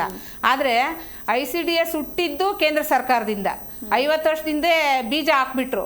ಬೀಜ ಹಾಕಿದ್ರೆ ಅದು ಮೊಳಕೆ ಹೊಡೆದ್ಮೇಲೆ ಅದಕ್ಕೆ ಪೋಷಣೆ ಮಾಡಲೇಬೇಕಲ್ವಾ? ಅದು ಗೊಬ್ಬರ ನೀರು ಹಾಕಿದ್ರೆ ತಾನೇ ಚೆನ್ನಾಗಾಗೋದು. 2018ರಿಂದ ಇಲ್ಲಿ ತನಕ ಯಾವುದೇ ಒಂದು ಘಟಕ ವೆಚ್ಚ ಜಾಸ್ತಿ ಮಾಡಲಿಲ್ಲ. ಯಾವ ರೀತಿ ನಾವು ಮಕ್ಕಳನ್ನ ಪೋಷಣೆ ಮಾಡಬೇಕು, ಆ ಮಕ್ಕಳನ್ನ ಯಾವ ರೀತಿ ನಾವು ನಮ್ಮ ಪ್ರಜೆಗಳನ್ನ ಯಾವ ರೀತಿ ಒಳ್ಳೆ ಪ್ರಜೆ ನಾವು ಕೊಡೋಕ್ಕಾಗುತ್ತೆ ನಮ್ಮ ದೇಶಕ್ಕೆ? ಈ ರೀತಿ ತುಂಬ ತೊಂದರೆ ಮಾಡ್ತಾವ್ರೆ. ಅದೇ ರೀತಿ ರಾಜ್ಯ ಸರ್ಕಾರನೂ ಅಷ್ಟೇ, ಮಲತಾಯಿ ಧೋರಣೆ ಥರ. ಕೇಂದ್ರ ಸರ್ಕಾರ ಏನು ಮಾಡಿಲ್ಲ, ನಾವು ಯಾಕೆ ಮಾಡಬೇಕು? ಅವ್ರ ಮೇಲೆ ಇವರು, ಇವ್ರ ಮೇಲೆ ಅವರು. ಯಾಕೆ ಬೇರೆ ಬೇರೆ ರಾಜ್ಯಗಳಲ್ಲಿ ಮಾಡಿದಾರಲ್ಲ, ಇವಾಗ ಪಾಂಡಿಚೇರಿ ಅಲ್ಲೆಲ್ಲ ರಾಜ್ಯ ಸರ್ಕಾರನೇ ಸರ್ಕಾರಿ ನೌಕರರು ಅಂತ ಘೋಷಣೆ ಮಾಡಿದ್ದಾರೆ. ಯಾಕೆ ಇಲ್ಲಿ ಮಾಡೋಕ್ಕಾಗಲ್ವಾ? ಮಾಡಬೇಕು ಅಂತ ಮನ್ಸಿದ್ರೆ ಏನಾದರೂ ಮಾಡ್ಬೋದು. ಆದರೆ ಅವ್ರಿಗೇನು, ಕೇಂದ್ರ ಸರ್ಕಾರ ಈ ಯೋಜನೆ ಕೇಂದ್ರ ಸರ್ಕಾರದಿಂದ ಹುಟ್ಟಿದ್ದು, ಆದರೆ ಕೇಂದ್ರ ಸರ್ಕಾರ ಏನು ಮಾಡಲಿಲ್ಲ, ನಾವು ಯಾಕೆ ಮಾಡಬೇಕು? ನಮ್ಮ ಕೈಲಿ ಆದಷ್ಟು ಮಾಡಿದ್ದೀವಿ ಅಂತಂದರೆ ಫ್ಯಾಕ್ಟ್ರಿಗೆ ಹೋಗೋ ನೌಕರನು ಕೂಡ ನಮ್ಮ ಕಣ್ಣೆದ್ರಲ್ಲಿ ಹೋಗಂತಾರೆ ಒಂದು 12,000, 15,000, 20,000 ಸಂಬಳ ತೆಗಿತಾರೆ. ನಾವು ಇಷ್ಟು ವರ್ಷ 50 ವರ್ಷ ಸೇವೆ ಮಾಡಿ ಬೆಳಗಿನ ಸಾಯಂಕಾಲ ಇದೇ ಕೆಲಸನೇ. ಬೆಳಗ್ಗೆ ಆಯಿತು ರಾತ್ರಿ ಆಯಿತು FRS ಆಗಿಲ್ಲ, ಯಾರ ಮನೆ ಪೋಷಕರ ಮನೆಗೆ ಹೋಗ್ಬೇಕು, ಅವ್ರ ಮನೇಲಿ ಫೋನ್ ಇರಲ್ಲ, ಫೋನ್ ನಂಬರ್ ಇರಲ್ಲ, ಅವ್ರನ್ನ ಕೇಳೋದು ನಮ್ಗೆ ಟೈಮಿಂಗ್ಸೇ ಇಲ್ಲ. 9:30 4 ಗಂಟೆವರೆಗೂ ಅಂತ ಹೇಳ್ತೀವಿ, ಆದರೆ ನಮಗೆ ಟೈಮಿಂಗ್ಸೇ ಇಲ್ಲ. ಅವ್ರು ಯಾವಾಗ ಸಿಗ್ತಾರೋ ಅವಾಗ ಹೋಗ್ತೀವಿ ಅವ್ರ ಮನೆ ಹತ್ರ. ಯಾಕಂದರೆ ಇಲ್ಲ ಅಂದರೆ ಆ ಫಲಾನುಭವಿ ನಾವು ನೋಂದಣಿ ಮಾಡ್ಕೊಳಕ್ಕಾಗಲ್ಲ. ನೋಂದಣಿ ಮಾಡ್ಕೊಬೇಕು ಅಂದರೆ ಅವ್ರ ಹತ್ರ ಫೋನಲ್ಲಿ ಕರೆನ್ಸಿ ಇರಲ್ಲ, OTP ಬರುತ್ತೆ, ಅವ್ರಿಗೆ OTP ಹೇಳೋಕ್ಕಾಗಲ್ಲ, ಜೊತೆಗೆ ಅವರಿಗೆ ಇರಲ್ಲ, ಜೊತೆಗೆ ಒಳ್ಳೆ ನಮ್ಮ ಹತ್ರ ಫೋನ್ ಇಲ್ಲ, ವೈಫೈ ಇಲ್ಲ. ಸ್ಕೂಲ್ಗಳಲ್ಲಿ ಹೋಗಿ ನಾವು ಏನೇ ಮಾಡಿದ್ರು ಆಗ್ತಾನೆ ಇಲ್ಲ ಅವ್ರನ್ನ ದಾಖಲೆ ಮಾಡ್ಕೊಳಕ್ಕೆ. ಎಲ್ಲಿ ಯಾರ ಮನೇಲಿ ವೈಫೈ ಐತೆ ಅಲ್ಲಿ ಹುಡ್ಕೊಂಡು ಹೋಗ್ಬೇಕು, ಅಲ್ಲೋಗಿ ವೈಫೈ ಇದ್ರೆ. ನಾ ಫೋನ್ ಬಗ್ಗೆ ಕೇಳೋಣ ಅನ್ಕೊಂಡೆ. ಈಗ ನಿಮ್ಗೆಲ್ಲ ಮೊಬೈಲ್ ಯೂಸ್ ಮಾಡಕ್ಕೆಲ್ಲ ಬರುತ್ತಾ ಎಲ್ಲರಿಗೂ, ಹೇಗೆ ಅಂತ? ಆಲ್ಮೋಸ್ಟ್ ಯೂಸ್ ಮಾಡ್ತೀವಿ ಮೇಡಮ್. ಅಂದ್ರೆ ನಮಗೆ ಆ ಟೈಮಲ್ಲಿ ಏನ್ ಮಾಡ್ಬೇಕು ಅದು ಕೆಲಸ ಮಾಡಕ್ ಆಗ್ತಾ ಇಲ್ಲ. ವೈಫೈ ಇದ್ರೇನೆ ಅದಾಗೋದು. ಆ ಫೋನ್ಗಳು ಅಷ್ಟು ಕೆಪಾಸಿಟಿ ಸಾಲದು. ಹಂಗಾಗಿ ಯಾರ ಮನೇಲಿ ಐತೆ, ಯಾವ ಫಲಾನುಭವಿಗಳ ಮನೆಯಲ್ಲಿ ನಿಮ್ಮ ಮನೇಲಿ ವೈಫೈ ಇದೆಯಾ ಅಲ್ಲೋಗ್ಬೇಕು. ಅಂದರೆ ನಮಗೆ ಟೈಮಿಂಗ್ಸೇ ಇಲ್ಲ, ಮನೇಲಿ ಏನೇ ಕೆಲಸ ಇದ್ರೂ ಆ ಟೈಮಲ್ಲಿ ಹೋಗಿ ಅಲ್ಲಿ ಮಾಡಬೇಕು. ಈ ರೀತಿ ಆಗಿದೆ, ತುಂಬ ಕಷ್ಟ ಆಗ್ತಿದೆ. ಹಂಗಾಗಿ ಎಲ್ಲ ಅಂಗನವಾಡಿಗಳಿಗೂ ವೈಫೈ ಕೊಡಬೇಕು, ಒಳ್ಳೆ ಫೋನ್ ಕೊಡಬೇಕು ಅಂತ. ಈಗ ನೋಡ್ರಿ, ನಮ್ಮ ಸ್ನೇಹಿತರೆಲ್ಲ ಹೇಳ್ತಾ ಇದ್ದಂಗೆ 10,000 ಶಾಲೆಗಳಲ್ಲಿ LKG UKG ಮಾಡಕ್ಕೆ ಹೊರಟಿದ್ದಾರೆ. ನಮ್ಮನ್ನು ತಗೊಂಬಂದಿದ್ದು ಏನಕ್ಕೆ ತಗೊಂಬಂದ್ರು? ಈಗ ನಮಗೂ ಅರ್ಧ ವಯಸ್ಸಾಯಿತು, ಮುಕ್ಕಾಲು ವಯಸ್ಸಾಯಿತು, ನಮ್ಮ ಎಜುಕೇಷನ್ ಅವಾಗ ಕಡಿಮೆ. ಈಗ ನಾವು ಹೋಗಿ ಬೇರೆ ಕಡೆ ದುಡಿಯೋಕ್ಕಾಗುತ್ತಾ? ಈಗ 10,000 ಶಾಲೆ ಅಂಗನವಾಡಿಗಳು ಮುಚ್ಚಿದ್ರೆ ನಮ್ಮ ಜೀವನ ನಿರ್ವಹಿಸೋದು ಹೇಗೆ? ಅದು ತುಂಬ ಕಷ್ಟ ಆಗ್ತಿದೆ. ನಮಗೇನು ICDS ಅಲ್ಲಿ ಏನಿದೆ, 6 ವರ್ಷದ ಒಳಗಡೆನ ಯಾವುದೇ ಫಲಾನುಭವಿ ಅಂಗನವಾಡಿಗೆ ಸೇರಿದ್ದು ಅಂತ ಆ ರೀತಿ ನಮಗೆ ಮಾಡಲಿ. ನಾವು ಮಾಡ್ತೀವಿ, ನಾವು ಕೇಪಬಲ್ ಇದ್ದೀವಿ, ನಾವೇನು ಕಲ್ಸೋಕ್ಕಾಗದಿದ್ದಷ್ಟಂತ ಇದಿಲ್ಲ. 17,000 ಜನ ಎಲ್ಲ ಡಿಗ್ರಿ, ಮಾಸ್ಟರ್ ಡಿಗ್ರಿ ಮಾಡಿರೋರೇ ಇದ್ದಾರೆ. ಜೊತೆಗೆ SLC PUC ಮಾಡಿರೋರು ಇದಕ್ಕೇನು ಕಡಿಮೆ ಇಲ್ಲ. ಈಗಾಗಲೇ ನಾವು ಆ ಮಕ್ಳಿಗೆ ಏನೆಲ್ಲ ಕಲಿಸ್ಬೇಕು, ಕಾನ್ವೆಂಟ್ಗಳಲ್ಲಿ ಏನು LKG UKG ಮಾಡ್ತಾರೆ ಅದಕ್ಕಿಂತ ಚೆನ್ನಾಗಿ ಮಾಡೋಷ್ಟು ಕೇಪಬಲ್ ಐತೆ. ಈಗ ಶಾಲೆಗಳಲ್ಲಿ ತಗೊತಾರೆ, ಯಾರೋ PUC ಮಾಡಿರೋನ ಜೆಂಟ್ಸೇ ತಗೊಂಬೋದು, ಲೇಡೀಸೇ ತಗೊಂಬೋದು. ನಮ್ಮಷ್ಟು ಆ ಮಕ್ಕಳನ್ನ ನಿಭಾಯಿಸೋ ಕೆಪಾಸಿಟಿ ಇದೆಯಾ ಅವ್ರಿಗೆ? ಆ ಮಕ್ಕಳನ್ನ ಹೆಂಗೆ ಸಾಂತ್ವನ ಮಾಡಬೇಕು, ಅವ್ರನ್ನ ಯಾವ ರೀತಿ ಬಳಸ್ಕೊಬೇಕು ಅನ್ನೋದು ಇದೆಯಾ ಅವ್ರಿಗೆ? ಅವ್ರಿಗೆ ಈ ಥರದ್ದು ಏನೂ ಇದಿಲ್ಲ. ಹಂಗಾಗಿ ಏನು ಶಾಲೆಗಳಲ್ಲಿ 10,000 ಶಾಲೆಗಳಲ್ಲಿ LKG UKG ಮಾಡಕ್ಕೆ ಹೊರಟಿದ್ದಾರೆ, ಅದನ್ನು ನಿಲ್ಲಿಸ್ಬೇಕು ಈಗಲೇ. ಮತ್ತು ನಾವು ಗ್ರ್ಯಾಚುಟಿ 2011ರಿಂದ ಕೊಡಬೇಕು ಅಂತ ಕೇಳ್ತಿದ್ದೀರಿ. ನಾವು ಕೇವಲ ಇವಾಗ ರಿಟೈರ್ಡ್ ಆಗಿರೋರಿಗೆ 183 ಕೋಟಿ ಕೊಟ್ಟರೆ ಅವ್ರಿಗಾಗುತ್ತೆ. ಯಾಕೆ ಅದನ್ನು ಬಿಡುಗಡೆ ಮಾಡ್ತಿಲ್ಲ? ಅದನ್ನು ಫೈನಾನ್ಸ್ ಇದರಲ್ಲಿ ಅಲ್ಲ ಸ್ಟ್ರಕ್ ಮಾಡಿಬಿಟ್ಟಿದ್ದಾರೆ. ಪಾಪ ICDS ಶುರುವಾದಾಗ ಎಷ್ಟೆಲ್ಲ ಕಷ್ಟಪಟ್ಟವ್ರೆ. ಸೌದೆ ಒಲೆ ಎಲ್ಲಿಂದನೋ ಸೌದೆ ತಗೊಂಬರೋದು, ಚಾವಡಿಯಲ್ಲಿ, ದೇವಸ್ಥಾನದ ಹತ್ರ ಅಂಥ ಕಡೆ ಎಲ್ಲ ICDS ಶುರು ಮಾಡಿ ಒಂದು ಕಡೆ ಮಕ್ಕಳನ್ನ ಸೇರಿಸಿ ದುಡ್ದಂಥ ಜನ ಇವತ್ತು ಬರೀ ಕೈಯಲ್ಲಿ ಮನೆಗೆ ಹೋಗಿ ಅವ್ರ ಕಷ್ಟ ನೋಡೋಕ್ಕಾಗಲ್ಲ. ಯಾರಿಗೆ ನೋಡಿದ್ರು BP, ಶುಗರು, ಬೇರೆ ಬೇರೆ ಕಾಯಿಲೆ ಮನೇಲಿ ನೋಡ್ಕೊಳೋರಿಲ್ಲ. ಅಟ್ಲೀಸ್ಟ್ ಇದಾದರೂ ಬಂದರೆ ಒಂದಿಷ್ಟು ಅವ್ರ ಜೀವನ ನಿರ್ವಹಿಸೋಕ್ಕಾಗುತ್ತೆ. ಹಂಗಾಗಿ ಕೂಡಲೇ ಅದನ್ನು ಬಿಡುಗಡೆ ಮಾಡಬೇಕು. ಮುಂದಿನ ದಿನಗಳಲ್ಲಿ ನಮಗೆ ಕನಿಷ್ಠ 10,000 ಪಿಂಚಣಿ ಕೊಡಬೇಕು. ಯಾಕಂದರೆ ಈಗಿನ ಜನ್ರೇಷನ್ನು, ಈಗಿನ ಕೆಲಸದ ಒತ್ತಡ ಇದೆಲ್ಲ ನೋಡಿದ್ರೆ ನಾವೇನೂ ಮಾಡೋಕ್ಕಾಗಲ್ಲ. ಏನು ಹಿಡ್ಗಂಟು ಕೊಡ್ತಾವ್ರೆ 50,000, 1 ಲಕ್ಷ, ಅದು ಸಾಕಾಗಲ್ಲ, ಜಾಸ್ತಿ ಮಾಡಬೇಕು. ಮತ್ತು ನಮಗೂ ತುಂಬ ಆರೋಗ್ಯ ಸಮಸ್ಯೆ ಇದೆ. ಯಾಕಂದರೆ ಒತ್ತಡ, ಬರೀ ICDS ಕೆಲಸ ಅಷ್ಟೇ ಮಾಡ್ತಿಲ್ಲ, ಯಾವುದೇ ಸರ್ವೆ ಬರಲಿ ಮಾಡಿರಿ, ಪಲ್ಸ್ ಪೋಲಿಯೋ ಬರಲಿ ಮಾಡಿರಿ, BLO ಕೆಲಸ. ಈಗ ಟೀಚರ್ಸ್ ಎಷ್ಟೋ ಜನ BLO ಇಲ್ಲ, ಎಲ್ಲ ಅಂಗನವಾಡಿ ಅವ್ರಿಗೆ. ಯಾಕಂದರೆ ಏನು ಹೇಳಿದ್ರು ಮಾಡ್ತಾರೆ, ಕಡಿಮೆ ಸಂಬಳ ಕೊಡೋದು, ಏನು ಬೇಕಾದರೂ ಇವ್ರು ಮಾಡ್ತಾರೆ ಅಂತ ಹೇಳ್ಬಿಟ್ಟು BLO ಕೆಲಸ. ಯಾವಾಗಲೂ ಫೋನ್ ಹಿಡ್ಕೊಂಡೇ ಇರಬೇಕು. ಕಣ್ಣುಗಳಂತೂ ಏನಾಗುತ್ತೆ ಅಂತ ಗೊತ್ತಾಗಲ್ಲ. ಇಷ್ಟೆಲ್ಲ ಕೆಲಸದ ಒತ್ತಡ ಇದ್ದಾಗ ಒಬ್ಬ ಶಾಲಾ ಶಿಕ್ಷಕರಿಗೆ ಎಷ್ಟೆಲ್ಲ ಪೇಮೆಂಟ್ ಕೊಡ್ತೀರಾ? ನಮ್ಮನ್ನು ಯಾಕೆ ಇಷ್ಟು ಕಡಿಮೆ ಇದರಲ್ಲಿ ದುಡಿಸ್ಕೊಂತಿದ್ದೀರಾ? ನಾವು ಕಾಣಿಸ್ತಾ ಇಲ್ವಾ ನಿಮಗೆ? ಹಂಗಾಗಿ ನಮಗೆ ಕನಿಷ್ಠ ಕೂಲಿ ಕೊಡಬೇಕು. 3 ಮತ್ತು 4ನೇ ದರ್ಜೆ ನೌಕರರು ಅಂತ ಪರಿಗಣಿಸ್ಬೇಕು. ಇದೆಲ್ಲ ಬೇಡಿಕೆ ಇಟ್ಕೊಂಡು ನಾವಿವತ್ತು ಫ್ರೀಡಮ್ ಪಾರ್ಕಲ್ಲಿ ಹೋರಾಟ ಮಾಡ್ತಾ ಇದ್ದೀವಿ. ಈ ಹೋರಾಟ ಅಂತೂ ನಾವು ಇಷ್ಟು ದಿವಸ ನಾವು ಮಾಡ್ಕೊಂಬಂದ್ವಿ, ಒಂದು ಶಾಂತ ರೀತಿಯಲ್ಲಿ ಆಗ್ತಾ ಇಲ್ಲ. ಸರ್ಕಾರ ಕಣ್ತೆಗೆದು ನೋಡ್ತಾ ಇಲ್ಲ. ಮಾತಾಡ್ತಾ ಹೋಗೋಣ ಮೇಡಮ್. ಎಸ್ಸಿನೋ ಗೌರಮ್ಮ ಅವರೇ, ನಿಮ್ಮ ಸಮಸ್ಯೆಗಳು ಏನಿದೆ, ಹೇಗಿದೆ ಜೀವನ ನಿಮ್ದು? ಮೇಡಮ್ ಅವರೇ, 3 ಜನ ನಮ್ಮ ಸಹೋದ್ಯೋಗ ನಮ್ಮ ಸಂಗಾತಿಗಳು ಮಾತಾಡಿದ್ರು. ನಾ ಇವತ್ತು ಕೇಳ್ತೀನಿ, ನಮ್ಗೆ ಎಷ್ಟು ದುರಂತದ ಅಂದ್ರೆ ಈ ಯೋಜನೆ ಮಗುವಿನ ಸರ್ವತೋಮುಖ ಬೆಳವಣಿಗೆ ಅಂದರೆ ಒಟ್ಟು ಈ ಜಗತ್ತಿನಲ್ಲಿ, ಈ ದೇಶದಲ್ಲಿ ಮಗು ದೇಶದ ಸಂಪತ್ತು, ಜಗತ್ತಿನ ಸಂಪತ್ತು ಅಂತ ಹೇಳ್ತದೆ. ವರ್ಲ್ಡ್ ಬ್ಯಾಂಕ್ ಹೇಳ್ತದ, ಸರ್ಕಾರ ಹೇಳ್ತದ. ಈ ಮಗುವಿನ ದೇಶದ ಸಂಪತ್ತು, ಜಗತ್ತಿನ ಸಂಪತ್ತು, ಇದು ಪುನರುತ್ಪಾದನೆ ಮಾಡೋ ಕೆಲಸ ಸರ್ಕಾರದ್ದು.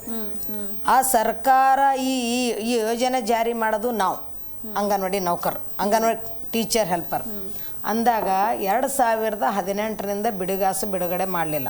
ಅಂದ್ರೆ ಕ್ವಾಲಿಟಿನೂ ಅಂದರೆ ಇವತ್ತಿನ ದಿವಸ ಘಟಕ ವೆಚ್ಚ ಹೆಚ್ಚು ಮಾಡಲಿಲ್ಲ ಅಂದ್ರೆ ಬಜೆಟ್ ಇದಕ್ಕೆ ಇಡಲಿಲ್ಲ ಅಂದ್ರೆ ಮಗುವಿನ ಸರ್ವತೋಮುಖ ಬೆಳವಣಿಗೆ ಮಾಡ್ತೀನಿ, ಗರ್ಭಿಣಿ ಮಾಡ್ತೀನಿ ಅನ್ನೋಂಥದ್ದು ಅದು ಹಸಿ ಶುದ್ಧ ಸುಳ್ಳು. ಒಂದನೇದು FRS ಎಷ್ಟು ಅಂದ್ರೆ ಅವ್ರು ಹೇಳ್ತಾರೆ, FRS ಯಾಕೆ ಬಂತು, ಇಲ್ಲಿ ನಡೆಂಥ ಭ್ರಷ್ಟಾಚಾರ ಕಳ್ಳತನ ನಿಂದ್ರಿಸ್ತೇವೆ ಅಂತ ಹೇಳ್ತಾರೆ. ಇದು 101 ಸುಳ್ಳು. ಯಾಕಂತ ನಾನು ಸ್ಪಷ್ಟವಾಗಿ ಅನುಭವದ ಮಾತು ಹೇಳ್ತೀನಿ. FRS ಇವತ್ತು ಫೇಸ್ ಕ್ಯಾಪ್ಚರ್ ಮಾಡೋದು 1 ರಿಂದ 5 ತಾರೀಕು ತನಕ ಹೇಳ್ತಾರೆ.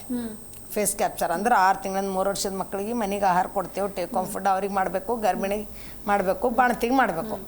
ಫೇಸ್ ಕ್ಯಾಪ್ಚರ್ ಮಾಡೋಳಿಗೆ ತೊಂದರೆ ಏನಾಗ್ತದ್ರೆ ಆ ಟೈಮಿಗೆ ಫುಡ್ ಬರಲ್ಲ, ಅಂಗನವಾಡಿ ಕೇಂದ್ರಕ್ಕೆ ಫುಡ್ ಬರ್ಲಾರ್ದಾಗ ಫೇಸ್ ಕ್ಯಾಪ್ಚರ್ ಮಾಡ್ತೇವೆ, ಆ ಫಲಾನುಭವಿಗೆ OTP ಹೋಗ್ತದೆ, ಫುಡ್ ಬಂದದಂತ ಹೋಗ್ಬಿಡ್ತದ. ಇಡೀ ಸರ್ಕಾರದ ಒಂದು ಪಾಲಿಸಿ ಹೆಂಗದ ನೋಡ್ರಿ, ಫುಡ್ ಹೋದ ತಕ್ಷಣ ಅವ್ರು ನಮ್ಮ ಮರ್ದನ ಕೇಂದ್ರಕ್ಕೆ ಬರ್ತಾರೆ, OTP ಬಂದದಲ್ರಿ, ಇಲ್ಲಿ ಬಂದದ ಒಂದು ಪಾಕೆಟ್, ಇದು ಬಂತು ಅಂತಾರೆ. ಇದು ಒಂದೇದು ಎಷ್ಟು ಬಲಿ ಪಶು ಹಾಕತ್ತಾರ ಅಂಗನವಾಡಿ ನೌಕರಂದ್ರೆ. ಫೇಸ್ ಕ್ಯಾಪ್ಚರ್ ಮಾಡಲಿಲ್ಲ 1 ರಿಂದ 5 ಅಂದ್ರೆ ಮಾಡಬೇಕು. ನೀವು ಯಾಕೆ ಫೇಸ್ ಕ್ಯಾಪ್ಚರ್ ಮಾಡಲಿಲ್ಲ, ನಿಮಗೆ ಯಾಕೆ ಕ್ರಮ ತೊಗೋಬಾರ್ದು, ನಿಮ್ಗೆ ಯಾಕೆ ನೋಟಿಸ್ ಬರಬಾರ್ದು ಅಂತ. ಯಾಕೆ ಹಿಂದಕ್ಕೇನಿತ್ತು ಹಾರ್ಡ್ ಅಂದ್ರೆ ಇವಾಗ ಏನಾಗ್ಯದ ಆನ್ಲೈನ್ ಆಗಿಬಿಟ್ಟು ದಟ್ ಅಂತ ಫೋನಾಗ ಟಕ್ ಅಕ್ಷರ ಹೊಡೆದು ಹೇಳ್ಬಿಡ್ತಾರೆ, ನಿಮ್ಗೆ ಯಾಕೆ ಕ್ರಮ ತೊಗೋಬಾರ್ದು ಅಂತದ್ದು. ನಾವು ಕೇಳ್ತೇವೆ ಫೇಸ್ ಕ್ಯಾಪ್ಚರ್ನಿಂದ ಭ್ರಷ್ಟಾಚಾರ ತಡೆಗಟ್ತೇನೆ ಅನ್ನೋದು ಸುಳ್ಳ. ಅವರು ಒಟ್ಟಾರೆ ICDS ಸ್ಕೀಮಿಗೆ ಏನಾದರೂ ಹುಳುಕಂತಾರಲ್ಲ, ನಮ್ಮ ಭಾಷೆಯಲ್ಲಿ ಏನು ಹೇಳ್ತೇವೆ ಅಂದ್ರೆ, ಒಂದು ಮನುಷ್ಯಾಗ ರೋಗ ಬಂತಂದ್ರೆ ಒಂದೇ ದಿನ ಸತ್ತು ಹೋಗಲ್ಲ ಮನುಷ್ಯ, ಸ್ವಲ್ಪ ಕ್ರಮ ಬತ್ತ. ಉದಾಹರಣೆ TB, ಕ್ಯಾನ್ಸರ್ ಒಂದೇ ದಿನಕ್ಕೆ ಸಾಯಲ್ಲ, ಸ್ವಲ್ಪ ಒಂದು ದೇಹದಲ್ಲಿರೋಂಥ ಭಾಗಗಳು ಬೇಕಾಗಿ ಹೋಗ್ತದೆ, ಹಂಗೆ ಸ್ಟೇಜಸ್ ಮೇಲೆ. ಆ ರೀತಿ FRS ಅನ್ನೋಂಥದ್ದು ಬ್ಯಾಡ್ ಅನ್ನೋಂಥದ್ದು. ಯಾಕಂತಂದ್ರೆ FRS ಅದು ತಪ್ಪು. ನೀವು ಫುಡ್ ಕೊಡ್ರಿ, ಕ್ವಾಲಿಟಿ ಕೊಡ್ರಿ, ಕ್ವಾಂಟಿಟಿ ಕೊಡ್ರಿ, ಕರೆಕ್ಟ್ ಕೊಟ್ಟು ಸಮಯಕ್ಕೆ ಸರಿಯಾಗಿ ಕೊಟ್ಟು. FRS ಕೇಳಿದ್ರೆ ಬೇರೆ ಕೊಂಡಾರ್ದೆ ನೀವು ಕೇಳ್ತೀನಿ ಅಂದ್ರೆ ಅಲ್ಲ. ಒಂದು ಮನೆ ಯಜಮಾನ್ರು ಇರ್ತಾರೆ, ಚೆನ್ನಾಗಿ ಅಡುಗೆ ಮಾಡಂತ ಹೊರಗೆ ಕೂತ್ ಹೇಳಿದ್ರೆ ಚೆನ್ನಾಗಿ ಅಡುಗೆ ಆಗಲ್ಲದು, ಅದು ತಂದು ಕೊಡಬೇಕು, ಮಾಡ್ಲಿಕ್ಕೆ ಆಗ್ತದ ಅನ್ನೋದು ಒಂದು. ಎರಡನೇದು ಏನಂದ್ರೆ BLO ಎಷ್ಟು ಕಷ್ಟ ಅದ ಅಂದ್ರೆ, ಈಗ ಮ್ಯಾಪಿಂಗ್ ಅಂತ ಬಂದದ 2002ರಿಂದ 2026 ಇವಾಗ ಮ್ಯಾಪಿಂಗ್ ಮಾಡೋದು ಎಷ್ಟು ಕಷ್ಟ ಅದಂದ್ರೆ, ಅಲ್ಲಿ ಮ್ಯಾಪಿಂಗ್ ಅಂದ್ರೆ ಏನೋ ಮಾಡಿ ಇಷ್ಟು ಗ್ರೇಡಿಗೆ ತಂದಿರಬೇಕು, 95 ಇರಬೇಕು, 100% ಆಗ್ಬೇಕು ಅಂದಾಗ ಯಾರಿಗೋ ಮ್ಯಾಪ್ ಮಾಡೋದು. ಗಂಡಗೆ ಹೆಣತಿ ಗಂಡ, ಅತ್ತಿಗೆ ಮಾವ, ಹಿಂಗೆಲ್ಲ ಮ್ಯಾಪ್ ಮಾಡೋದಿರ್ತದೆ. ಅದ್ರಿಂದ ತೊಂದರೆ ಏನಾಕತ್ತಂದ್ರೆ, ಆ BLO ಚುನಾವಣೆ ನಡೆದಾಗ ಬೂತ್ನಾಗ ಕೊಡೋರು ಅಂಗನವಾಡಿ ಟೀಚರ್. ಅವಾಗ ಎಷ್ಟು ಹರಾಸ್ಮೆಂಟ್ ಆತಂದ್ರೆ, ನನ್ನ ಗಂಡ ಈ ಥರ ನನ್ನ ಅಪ್ಪಗೆ ನನ್ನ ಗಂಡ ಮಾಡಿದಲ್ಲ ಅಂದ್ರೆ, ನನ್ನ ಗಂಡಗೆ ನನ್ನ ಗಂಡ ಮಾಡು, ನನ್ನ ತಂದೆ ಗಂಡ ಮಾಡ್ದಲ್ಲ ಅನ್ನೋಂಥದ್ನು ಅಂದ್ರೆ ಮ್ಯಾಪಿಂಗ್ ಆಗೋ ಸಲುವಾಗಿ ಯಾರಿಗೂ ಜಾಯಿಂಟ್ ಮಾಡ್ತಾರೆ. ಅದ್ರಾಗಾಗಿ ಅಷ್ಟೇ ಬಿಟ್ಟಿಲ್ಲ, ಇನ್ನೂ ಪರ್ಸೆಂಟೇಜ್ ಆಗಿಲ್ಲ ಅಂತ ಮಂಗಳೂರಿನಾಗ ಇಬ್ಬರಿಗೆ ನೌಕರಿನಿಂದ ತೆಗೆದ್ರು. ನಾವು ಕೇಳ್ತೇವೆ BLO ಈ ರೀತಿ BLO ತಂದು ಹರಾಸ್ಮೆಂಟ್ ಮಾಡಿದ್ರೆ. ಎಲ್ಲಕ್ಕಿಂತ ಮುಖ್ಯವಾಗಿ ಇನ್ನೊಂದು ಏನಂದ್ರೆ, ಮಗುವಿನ ಸರ್ವತೋಮುಖ ಬೆಳವಣಿಗೆ. ಮೊನ್ನೆ ಎಲ್ಲರಿಗೆ ನಾವು ಮಾರ್ಚ್ 6ನೇ ತಾರೀಕು ಎಲ್ಲ ಇಡೀ ಕರ್ನಾಟಕ ರಾಜ್ಯ ತುಂಬ ಎಲ್ಲ ಶಾಸಕರಿಗೆ ಲೆಟರ್ ಕೊಟ್ಟೆವು, ಸಚಿವರಿಗೆ ಕೊಟ್ಟ ಕೆಲವೊಬ್ಬರು ಶಾಸಕರಿಗೂ ಮಾತಾಡಿದೆ. ಇಲ್ಲ 1975ದಾಗ ಇದು ಇಂದಿರಾ ಗಾಂಧಿ ಅವ್ರ ತಂದೆ ಯೋಜನೆ, ಅದು ವೆಲ್ಕಮ್ ಮಾಡ್ಕೋತೇವೆ. ಒಬ್ಬ ತಂದಾರ ಮಾಡ್ಯಾರ ಎಲ್ಲ ಮಟ್ರ. ಅದು ಅಂಗನವಾಡಿ ಅವ್ರನಿಂದ ಸಾಧ್ಯ ಅಂತ ಕೆಲವೊಬ್ರು ಶಾಸಕರನ್ನ ಹೇಳ್ತಾರ. ಅಂಗನವಾಡಿ ಟೀಚರ್ನಿಂದೇ ಮಗುವಿನ ಸರ್ವತೋಮುಖ ಬೆಳವಣಿಗೆ ಮಾಡೋದು ಸಾಧ್ಯ ಅಂತ ಅವರೇ ಹೇಳ್ತಾರ. ಇವಾಗ ಸೆಷನ್ನಾಗ ಮಾತಾಡ್ಬೇಕಲ್ಲ. ಯಾಕಂದ್ರೆ ಈ ಟೆಂಟಿಗೆ ಶರಣ್ ಪ್ರಕಾಶ್ ಪಾಟೀಲ್ ಬಂದಿದ್ರು, ಹೇಳ್ದೇವು. ಅದಕ್ಕೆ ನಾವು ಕೇಳಗತ್ತಿದ್ದೇವೆ, ಮಗುವಿನ ಸರ್ವತೋಮುಖ ಬೆಳವಣಿಗೆ ಮಾಡೋದು ಅಂಗನವಾಡಿ ಟೀಚರ್ನಿಂದ ಮಾತ್ರ ಸಾಧ್ಯ. ಅದಕ್ಕೆ FRS ಅದು LKG UKG. ಇದು ಎಷ್ಟು ದುರಂತದ ಅಂದ್ರೆ, ನಿಜವಾಗ್ಲೂ ಹೇಳ್ಬೇಕಂದ್ರೆ, ಈಗ ಒಂದು ಮಗು ಹೆಂಗೆ ಬೆಳೆಸ್ಬೇಕಂದ್ರೆ 1 ತಿಂಗಳ 10 ದಿನ ಆದ್ರೆ ಅದು ಅಂಗನವಾಡಿ LMP ಡೇಟ್ನಿಂದ ಸ್ಟಾರ್ಟ್ ಆಗಿ 5 ವರ್ಷ 12 ತಿಂಗಳಾಗತ್ತಾನ ಅಂಗನವಾಡಿ ಟೀಚರ್ ಜವಾಬ್ದಾರಿನೇ ಅದ. ಅದು ಬಿಟ್ಟು ಸಡನ್ಲಿ ಯಾರಿಗಾರ ಕೊಡ್ತೀನಿ ಅಂದಾಗ ನಾವು ಕೇಳ್ತೀವಿ, ಒಂದೇನಿಂದ ಕೊಡ್ರಿ, ನಿಮ್ಮ ಮಗುವಿನ ಸರ್ವತೋಮುಖ ಬೆಳವಣಿಗೆ ಮಾತಾಡ್ತಾ ಹೋಗೋಣ. ಒಂದ್ ಕಡೆ ರಾಜ್ಯ ಸರ್ಕಾರ, ನಾವು ಮಾತಾಡ್ತಾ ಇದ್ವಿ, ರಾಜ್ಯ ಸರ್ಕಾರ ಕೇಂದ್ರದ ಮೇಲೆ ಹಾಕುತ್ತೆ, ಕೇಂದ್ರ ಸರ್ಕಾರ ರಾಜ್ಯದ ಮೇಲೆ ಹಾಕ್ತಾ ಇದೆ. ನಿಜಕ್ಕೂ ರಾಜ್ಯ ಹಾಗೂ ಕೇಂದ್ರ ಸರ್ಕಾರದ ರೋಲ್ಸ್ ಏನು, ಈ ಬಗ್ಗೆ ಮಾತಾಡ್ತಾ ಹೋಗೋಣ. ಜಯಮ್ಮ ಅವರೇ, ನಾನು ಆಗ್ಲೇ ಹೇಳ್ತಾ ಇದ್ದೆ, ಅಂದ್ರೆ ಈಗ ನಾವು ರಾಜ್ಯ ಸರ್ಕಾರನ ಕೇಳಿದ್ರೆ ಅಯ್ಯೋ ನಮ್ದೇನಿದೆ ಸೆಂಟ್ರಲ್ ಗೌರ್ಮೆಂಟ್ ಅಂತ ಹೇಳ್ತಾರೆ, ಸೆಂಟ್ರಲ್ ಕೇಳಿದ್ರೆ ಸ್ಟೇಟ್ ಅಂತಾರೆ. ಅಂದ್ರೆ ಒಟ್ಟಾರೆಯಾಗಿ ಒಂದು ಅಂಕಿ ಅಂಶನ ನಮಗೆ ತೋರಿಸ್ತಾರೆ, ಬಟ್ ಸತ್ಯ ಏನು ಅಂತ ನಿಮಗೆ ಮಾತ್ರ ಗೊತ್ತಿರುತ್ತೆ. ಸೊ ಈ ಸ್ಟೇಟ್ ಹಾಗೂ ಸೆಂಟ್ರಲ್ ಗೌರ್ಮೆಂಟ್ ನಿಮ್ಮ ಶ್ರೇಯೋಭಿವೃದ್ಧಿಗೆ ಇವರ ರೋಲ್ಸ್ ಏನು ಅಂತ? ಈಗ ಕೇಂದ್ರ ಸರ್ಕಾರ ಫಸ್ಟು 90% ಕೊಡ್ತಾ ಇತ್ತು, ರಾಜ್ಯದ 10% ಮಾತ್ರ ಇತ್ತು. ಈಗ 60% ಅವ್ರು ಕೊಡ್ತಾ ಇದ್ದಾರೆ, 40% ನಮ್ಮ ರಾಜ್ಯ ಸರ್ಕಾರ ಸೇರ್ತಾ ಇದೆ. ಅದರೊಳಗಡೆ ನಮಗೆ ಸ್ಯಾಲ್ರಿ ಕೊಡೋದು ಗೌರವಧನನ 2700 ರೂಪಾಯಿ ಮಾತ್ರ ಕೇಂದ್ರ ಸರ್ಕಾರದ್ದು, ಇನ್ನೆಲ್ಲ ರಾಜ್ಯದ ಪಾಲಿದೆ. ಹಾಗಾಗಿ ನಾವು ಕೇಂದ್ರದಲ್ಲೂ ಕೂಡ ಇವತ್ತು ಹೋರಾಟವನ್ನು ಹಮ್ಮಿಕೊಂಡಿದ್ದೇವೆ. ಅಲ್ಲಿ ಕೂಡ ನಾವು 2 ವರ್ಷಗಳಿಂದ ಕೂಡ ಅನ್ನಪೂರ್ಣಾದೇವಿಯನ್ನು ಭೇಟಿ ಮಾಡಿ ಮಾತಾಡಿ, ಮತ್ತು FRS ಇಂದ ಫಲಾನುಭವಿಗಳಿಗೂ ತೊಂದರೆ ಆಗ್ತಾ ಇದೆ. ಜೊತೆಗೆ ಅಂಗನವಾಡಿ ಕಾರ್ಯಕರ್ತೆಯರಿಗೂ ಕೂಡ ಈ ನೆಟ್ವರ್ಕು ಇದೆಲ್ಲ ಸಮಸ್ಯೆಗಳಿಂದ ಎಲ್ಲ ಫಲಾನುಭವಿಗಳು ಕೈ ಬಿಡ್ತಾ ಇದ್ದಾರೆ. ಆ ಸಮಯಕ್ಕೆ ಕರೆಕ್ಟಾಗಿ ಅವ್ರ ಹತ್ರ ಮೊಬೈಲ್ ಇಲ್ಲದೆ ಇರೋದ್ರಿಂದ ಫಲಾನುಭವಿಗಳು ಬಡವರು ವಂಚಿತರಾಗ್ತಾ ಇದ್ದಾರೆ. ಈ ಬಡವರಿಗೆ ಬಂದಂಥ ಸ್ಕೀಮನ್ನು ಈ ಮೊಬೈಲಲ್ಲಿ ನಮ್ಮ ಏನು ಕರಪ್ಷನನ್ನು ಸರಿ ಮಾಡ್ತೀನಿ ಅಂತ ಹೋಗೋ ನಿಟ್ಟಿನೊಳಗಡೆ ಬಡವ್ರಿಗೆ ಅನ್ಯಾಯ ಮಾಡಿಸ್ತಾ ಇದ್ದೀರಿ. ಬಡವರು ಕೈ ಬಿಟ್ಟು ಹೋಗ್ತಾ ಇದ್ದಾರೆ. ಅದು ಆಗಬಾರ್ದು. FRS ಆರಂಭ ಆದಾಗ ಏನು ಫಸ್ಟ್ ಬರ್ತಾರೆ ಆಗ ಎಂಟ್ರಿ ಮಾಡ್ಕೊಳ್ಳೋವಾಗ OTP ತಗೊಳ್ತೀವಿ. ಪ್ರತಿ ತಿಂಗಳು ಮಾಡಬೇಕು ಅನ್ನೋದನ್ನ ಕೈ ಬಿಡಬೇಕು. ಇಲ್ಲ FRS ಬೇಡ ಅಂತ ಅವರು ತಾವು ನೋಡಿದ್ದೀರಿ. ಕೇಂದ್ರ ಸರ್ಕಾರ ಏನೇ ತೊಗೊಂಡು ಬಂದರೂ ತಮ್ಮ ಧೋರಣೆಯಲ್ಲಿ ಮಾಡಲೇಬೇಕು ಅಂತ ಹಠ ಹಿಡಿಯೋದ್ರಿಂದ ಅಟ್ಲೀಸ್ಟ್ ಮಾಡಿಫಿಕೇಶನ್ ಮಾಡಬೇಕು ಅಂತ ಇವತ್ತು ನಾವು ಕೇಳ್ತಾ ಇದ್ದೀವಿ ಕೇಂದ್ರ ಸರ್ಕಾರಕ್ಕೆ. ಈ ಏಪ್ರಿಲಲ್ಲಿ 21 ಪ್ರತಿ ತಿಂಗಳು ಬೇಡ, ಫೇಸ್ ಕ್ಯಾಪ್ಚರ್ ಬೇಡ. ಈಗ ನಾನು ದಾಖಲೆ ಮಾಡ್ಕೊಳ್ಬೇಕಂದ್ರೆ ನನ್ನ ಮಾಡ್ಕೊಂಡ್ಮೇಲೆ ಪ್ರತಿ ತಿಂಗಳು ಆ ಮಗುವಿಗೆ ಸವಲತ್ತು ಹೋಗುತ್ತೆ. ಅಲ್ಲೇ ಆನ್ಲೈನ್ ಅಟೆಂಡೆನ್ಸ್ ಇದೆ ಆಲ್ರೆಡಿ. ಅಲ್ಲಿ ಬಂದ ತಕ್ಷಣ ಮಗುಗೆ ಏನು ಫುಡ್ ಕೊಡ್ತಾರೆ, ತೂಕ ಮಾಡ್ತಾರೆ.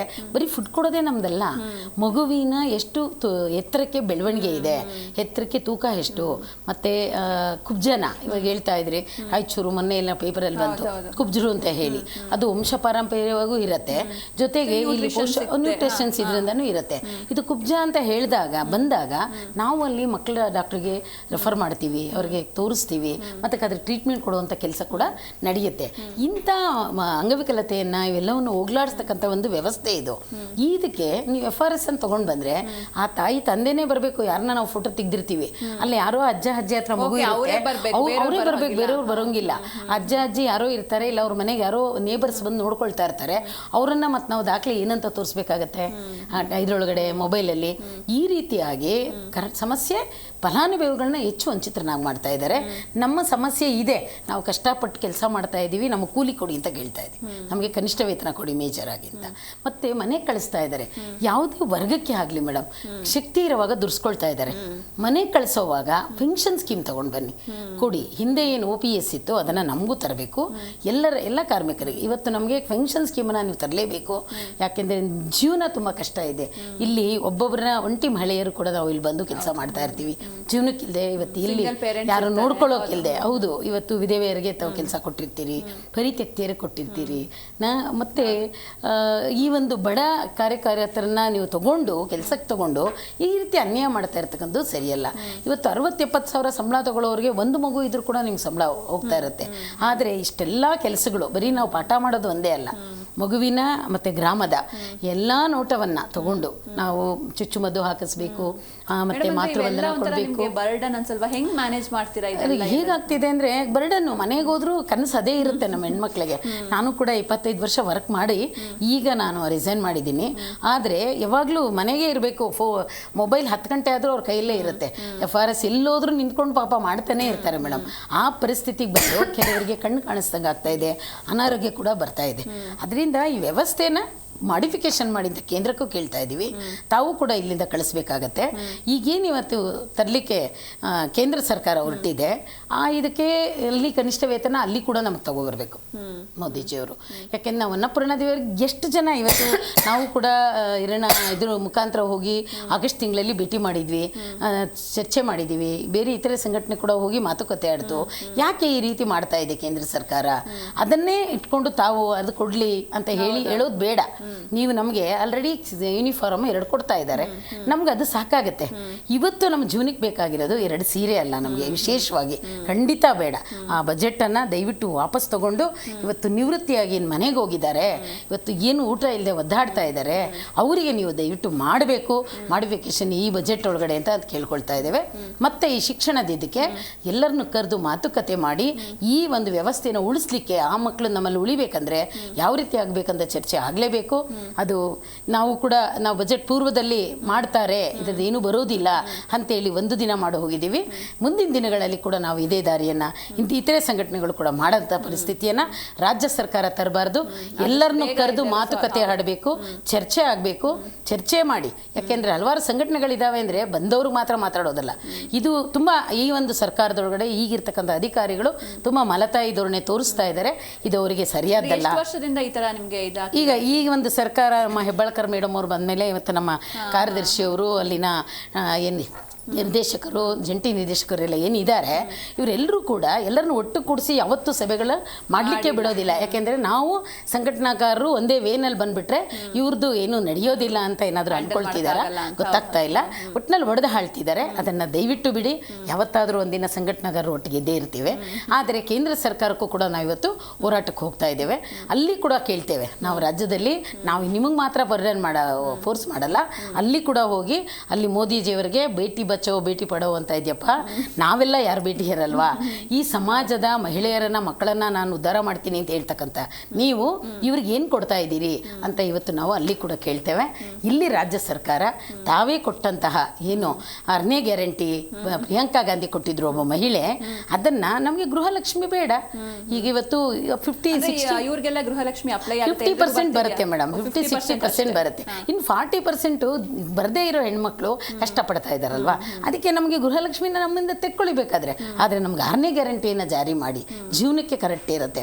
ಮತ್ತು ಸಹಾಯಕ್ಕೆ ಇವತ್ತು ಬರ್ತಾ ಇಲ್ಲ, ನೀವು ಕೊಡೋ 7,500ಕ್ಕೆ ಅಲ್ಲಿ SLC ಅವ್ರನ್ನೇ ತೊಗೊಳ್ಬೇಕು ಅಂತಿದೆ.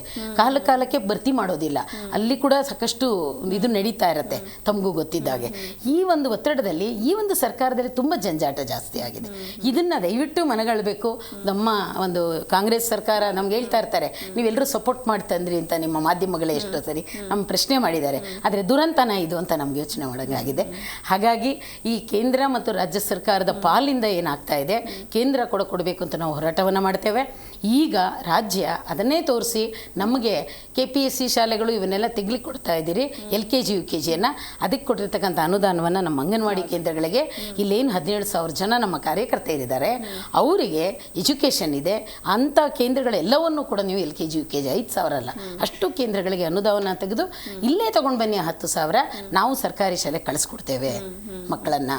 ಈಗಲೂ ಕಳಿಸ್ತಾ ಇದ್ದೇವೆ. 50 ವರ್ಷದಿಂದನೂ ಸರ್ಕಾರಿ ಶಾಲೆ ಪಕ್ಕದಲ್ಲಿದೆ ಅಂದರೆ ನಮ್ಮ ಅಂಗನವಾಡಿ ಮಕ್ಕಳು ದಾಖಲೆ ಅಲ್ಲೇ ಆಗ್ತಾ ಇದ್ದಾರೆ.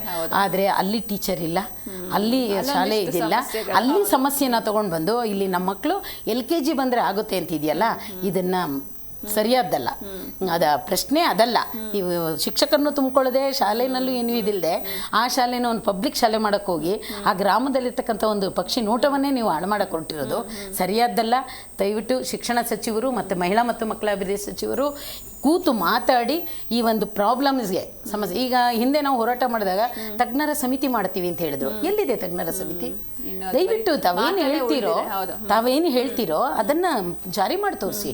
ಕರೆದು ನಮ್ಮ ಸಂಘಟನೆಗೆ ಯಾಕೆ ಗೊತ್ತರ, ಪ್ರತಿ ಗ್ರಾಮದಲ್ಲಿರೋ ಹೆಣ್ಮಗಳು ಬರೋದಿಲ್ಲ ನಿಮ್ಮ ಹತ್ರ ಮಾತಾಡೋದಕ್ಕೆ. ಒಂದು ಸಂಘಟನಾ ನಾಯಕರು ಅಂತ ಹೇಳಿ ನಮ್ಮನ್ನು ಗುರುತಿಸ್ಕೊಂಡಿದ್ದಾರೆ.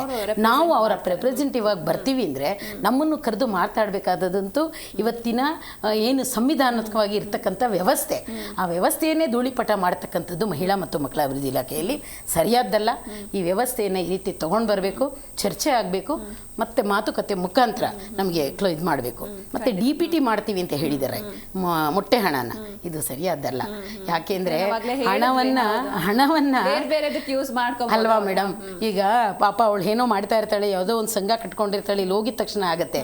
ಅದೇ ಆ ಮಗುನ ನಾವು ಅಂಗನವಾಡಿ ಕರ್ಕೊಂಡು ಪ್ರೀತಿಯಿಂದ ಕೂರಿಸಿ ತಿನ್ನಿಸಿ, ಎಷ್ಟೋ ಮಕ್ಕಳು ಮೇಡಮ್ ಮನೆಯಲ್ಲಿ ತಿನ್ನೋದಿಲ್ಲ, ನಮ್ಮ ಅಂಗನವಾಡಿಗೆ ಬಂದರೆ ಟೀಚರು ತಾಯಿ ಥರ ಅವ್ರನ್ನ ತಿನ್ನಿಸಿ ಮೇಡಮ್ ನೋಡಿ ತಿಂತಾ ಇಲ್ಲ ಅಂತ ಇಲ್ಲಿ ಬಂದು ಎಂತೆಂಥ ಮಕ್ಕಳು, ಎಂಥ ಸಾಹುಕಾರರು ಮಕ್ಕಳು ಕೂಡ ನಮ್ಮ ಅಂಗನವಾಡಿಗೆ ಬಂದು ಊಟ ತಿನ್ನಲ್ಲ ಅದನ್ನು ತಿನ್ನಿಸ್ಕೊಂಡು ಇವತ್ತು ಹೋಗಿ ಆ ಮಕ್ಕಳು ಚೆನ್ನಾಗಾಗ್ತಾ ಇದ್ದಾರೆ. ಇಂಥ ಅದ್ಭುತವಾದ ವ್ಯವಸ್ಥೆಯನ್ನು ಹಂತ ಹಂತವಾಗಿ ಸರ್ವನಾಶ ಮಾಡಲಿಕ್ಕೆ ಹೋಗ್ತಾ ಇರ್ತಕ್ಕಂಥದ್ದು ಕೇಂದ್ರ ಮತ್ತು ರಾಜ್ಯ ಸರ್ಕಾರ ಎರಡಕ್ಕೂ ಸರಿಯಾದ್ದಲ್ಲ. ಮತ್ತು ಸ್ಥಳೀಯ ಆಹಾರ ಕೊಡ್ತಾ ಇಲ್ಲ, ಇದು ಇವತ್ತಿನ ಅಪೌಷ್ಟಿಕತೆಗೆ ಹೆಚ್ಚಾಗಿದೆ. ಮೇಡಮ್, ಈ ಬಗ್ಗೆ ಆಹಾರದ ಬಗ್ಗೆ ಮಾತಾಡೋಣ ಸರ್. ಅದೇ ಮೇಡಮ್ ಹೇಳ್ತಾ ಇದ್ರು ಆಹಾರದ ಬಗ್ಗೆ, ಆಹಾರ ಎಲ್ಲ ನೀಟಾಗಿ ಪೂರೈಕೆ ಆಗ್ತಾ ಇದೆಯಾ ಹೇಗೆ ಅಂತ? ಮೇಡಮ್, ಒಂದು ಆಹಾರ ಪೂರೈಕೆ ಮಾಡಲೇಬೇಕು, ಅದು ವ್ಯತ್ಯಯ ಮಾಡೋಕ್ಕಾಗೋದಿಲ್ಲ. ಕ್ವಾಲಿಟಿ ಎಲ್ಲ ಹೇಗೆ? ಈಗಾಗಲೇ ಕ್ವಾಲಿಟಿ ಚೆಕ್ ಮಾಡಬೇಕು ಅಂತಕ್ಕಂಥದ್ದು ಇದೆ.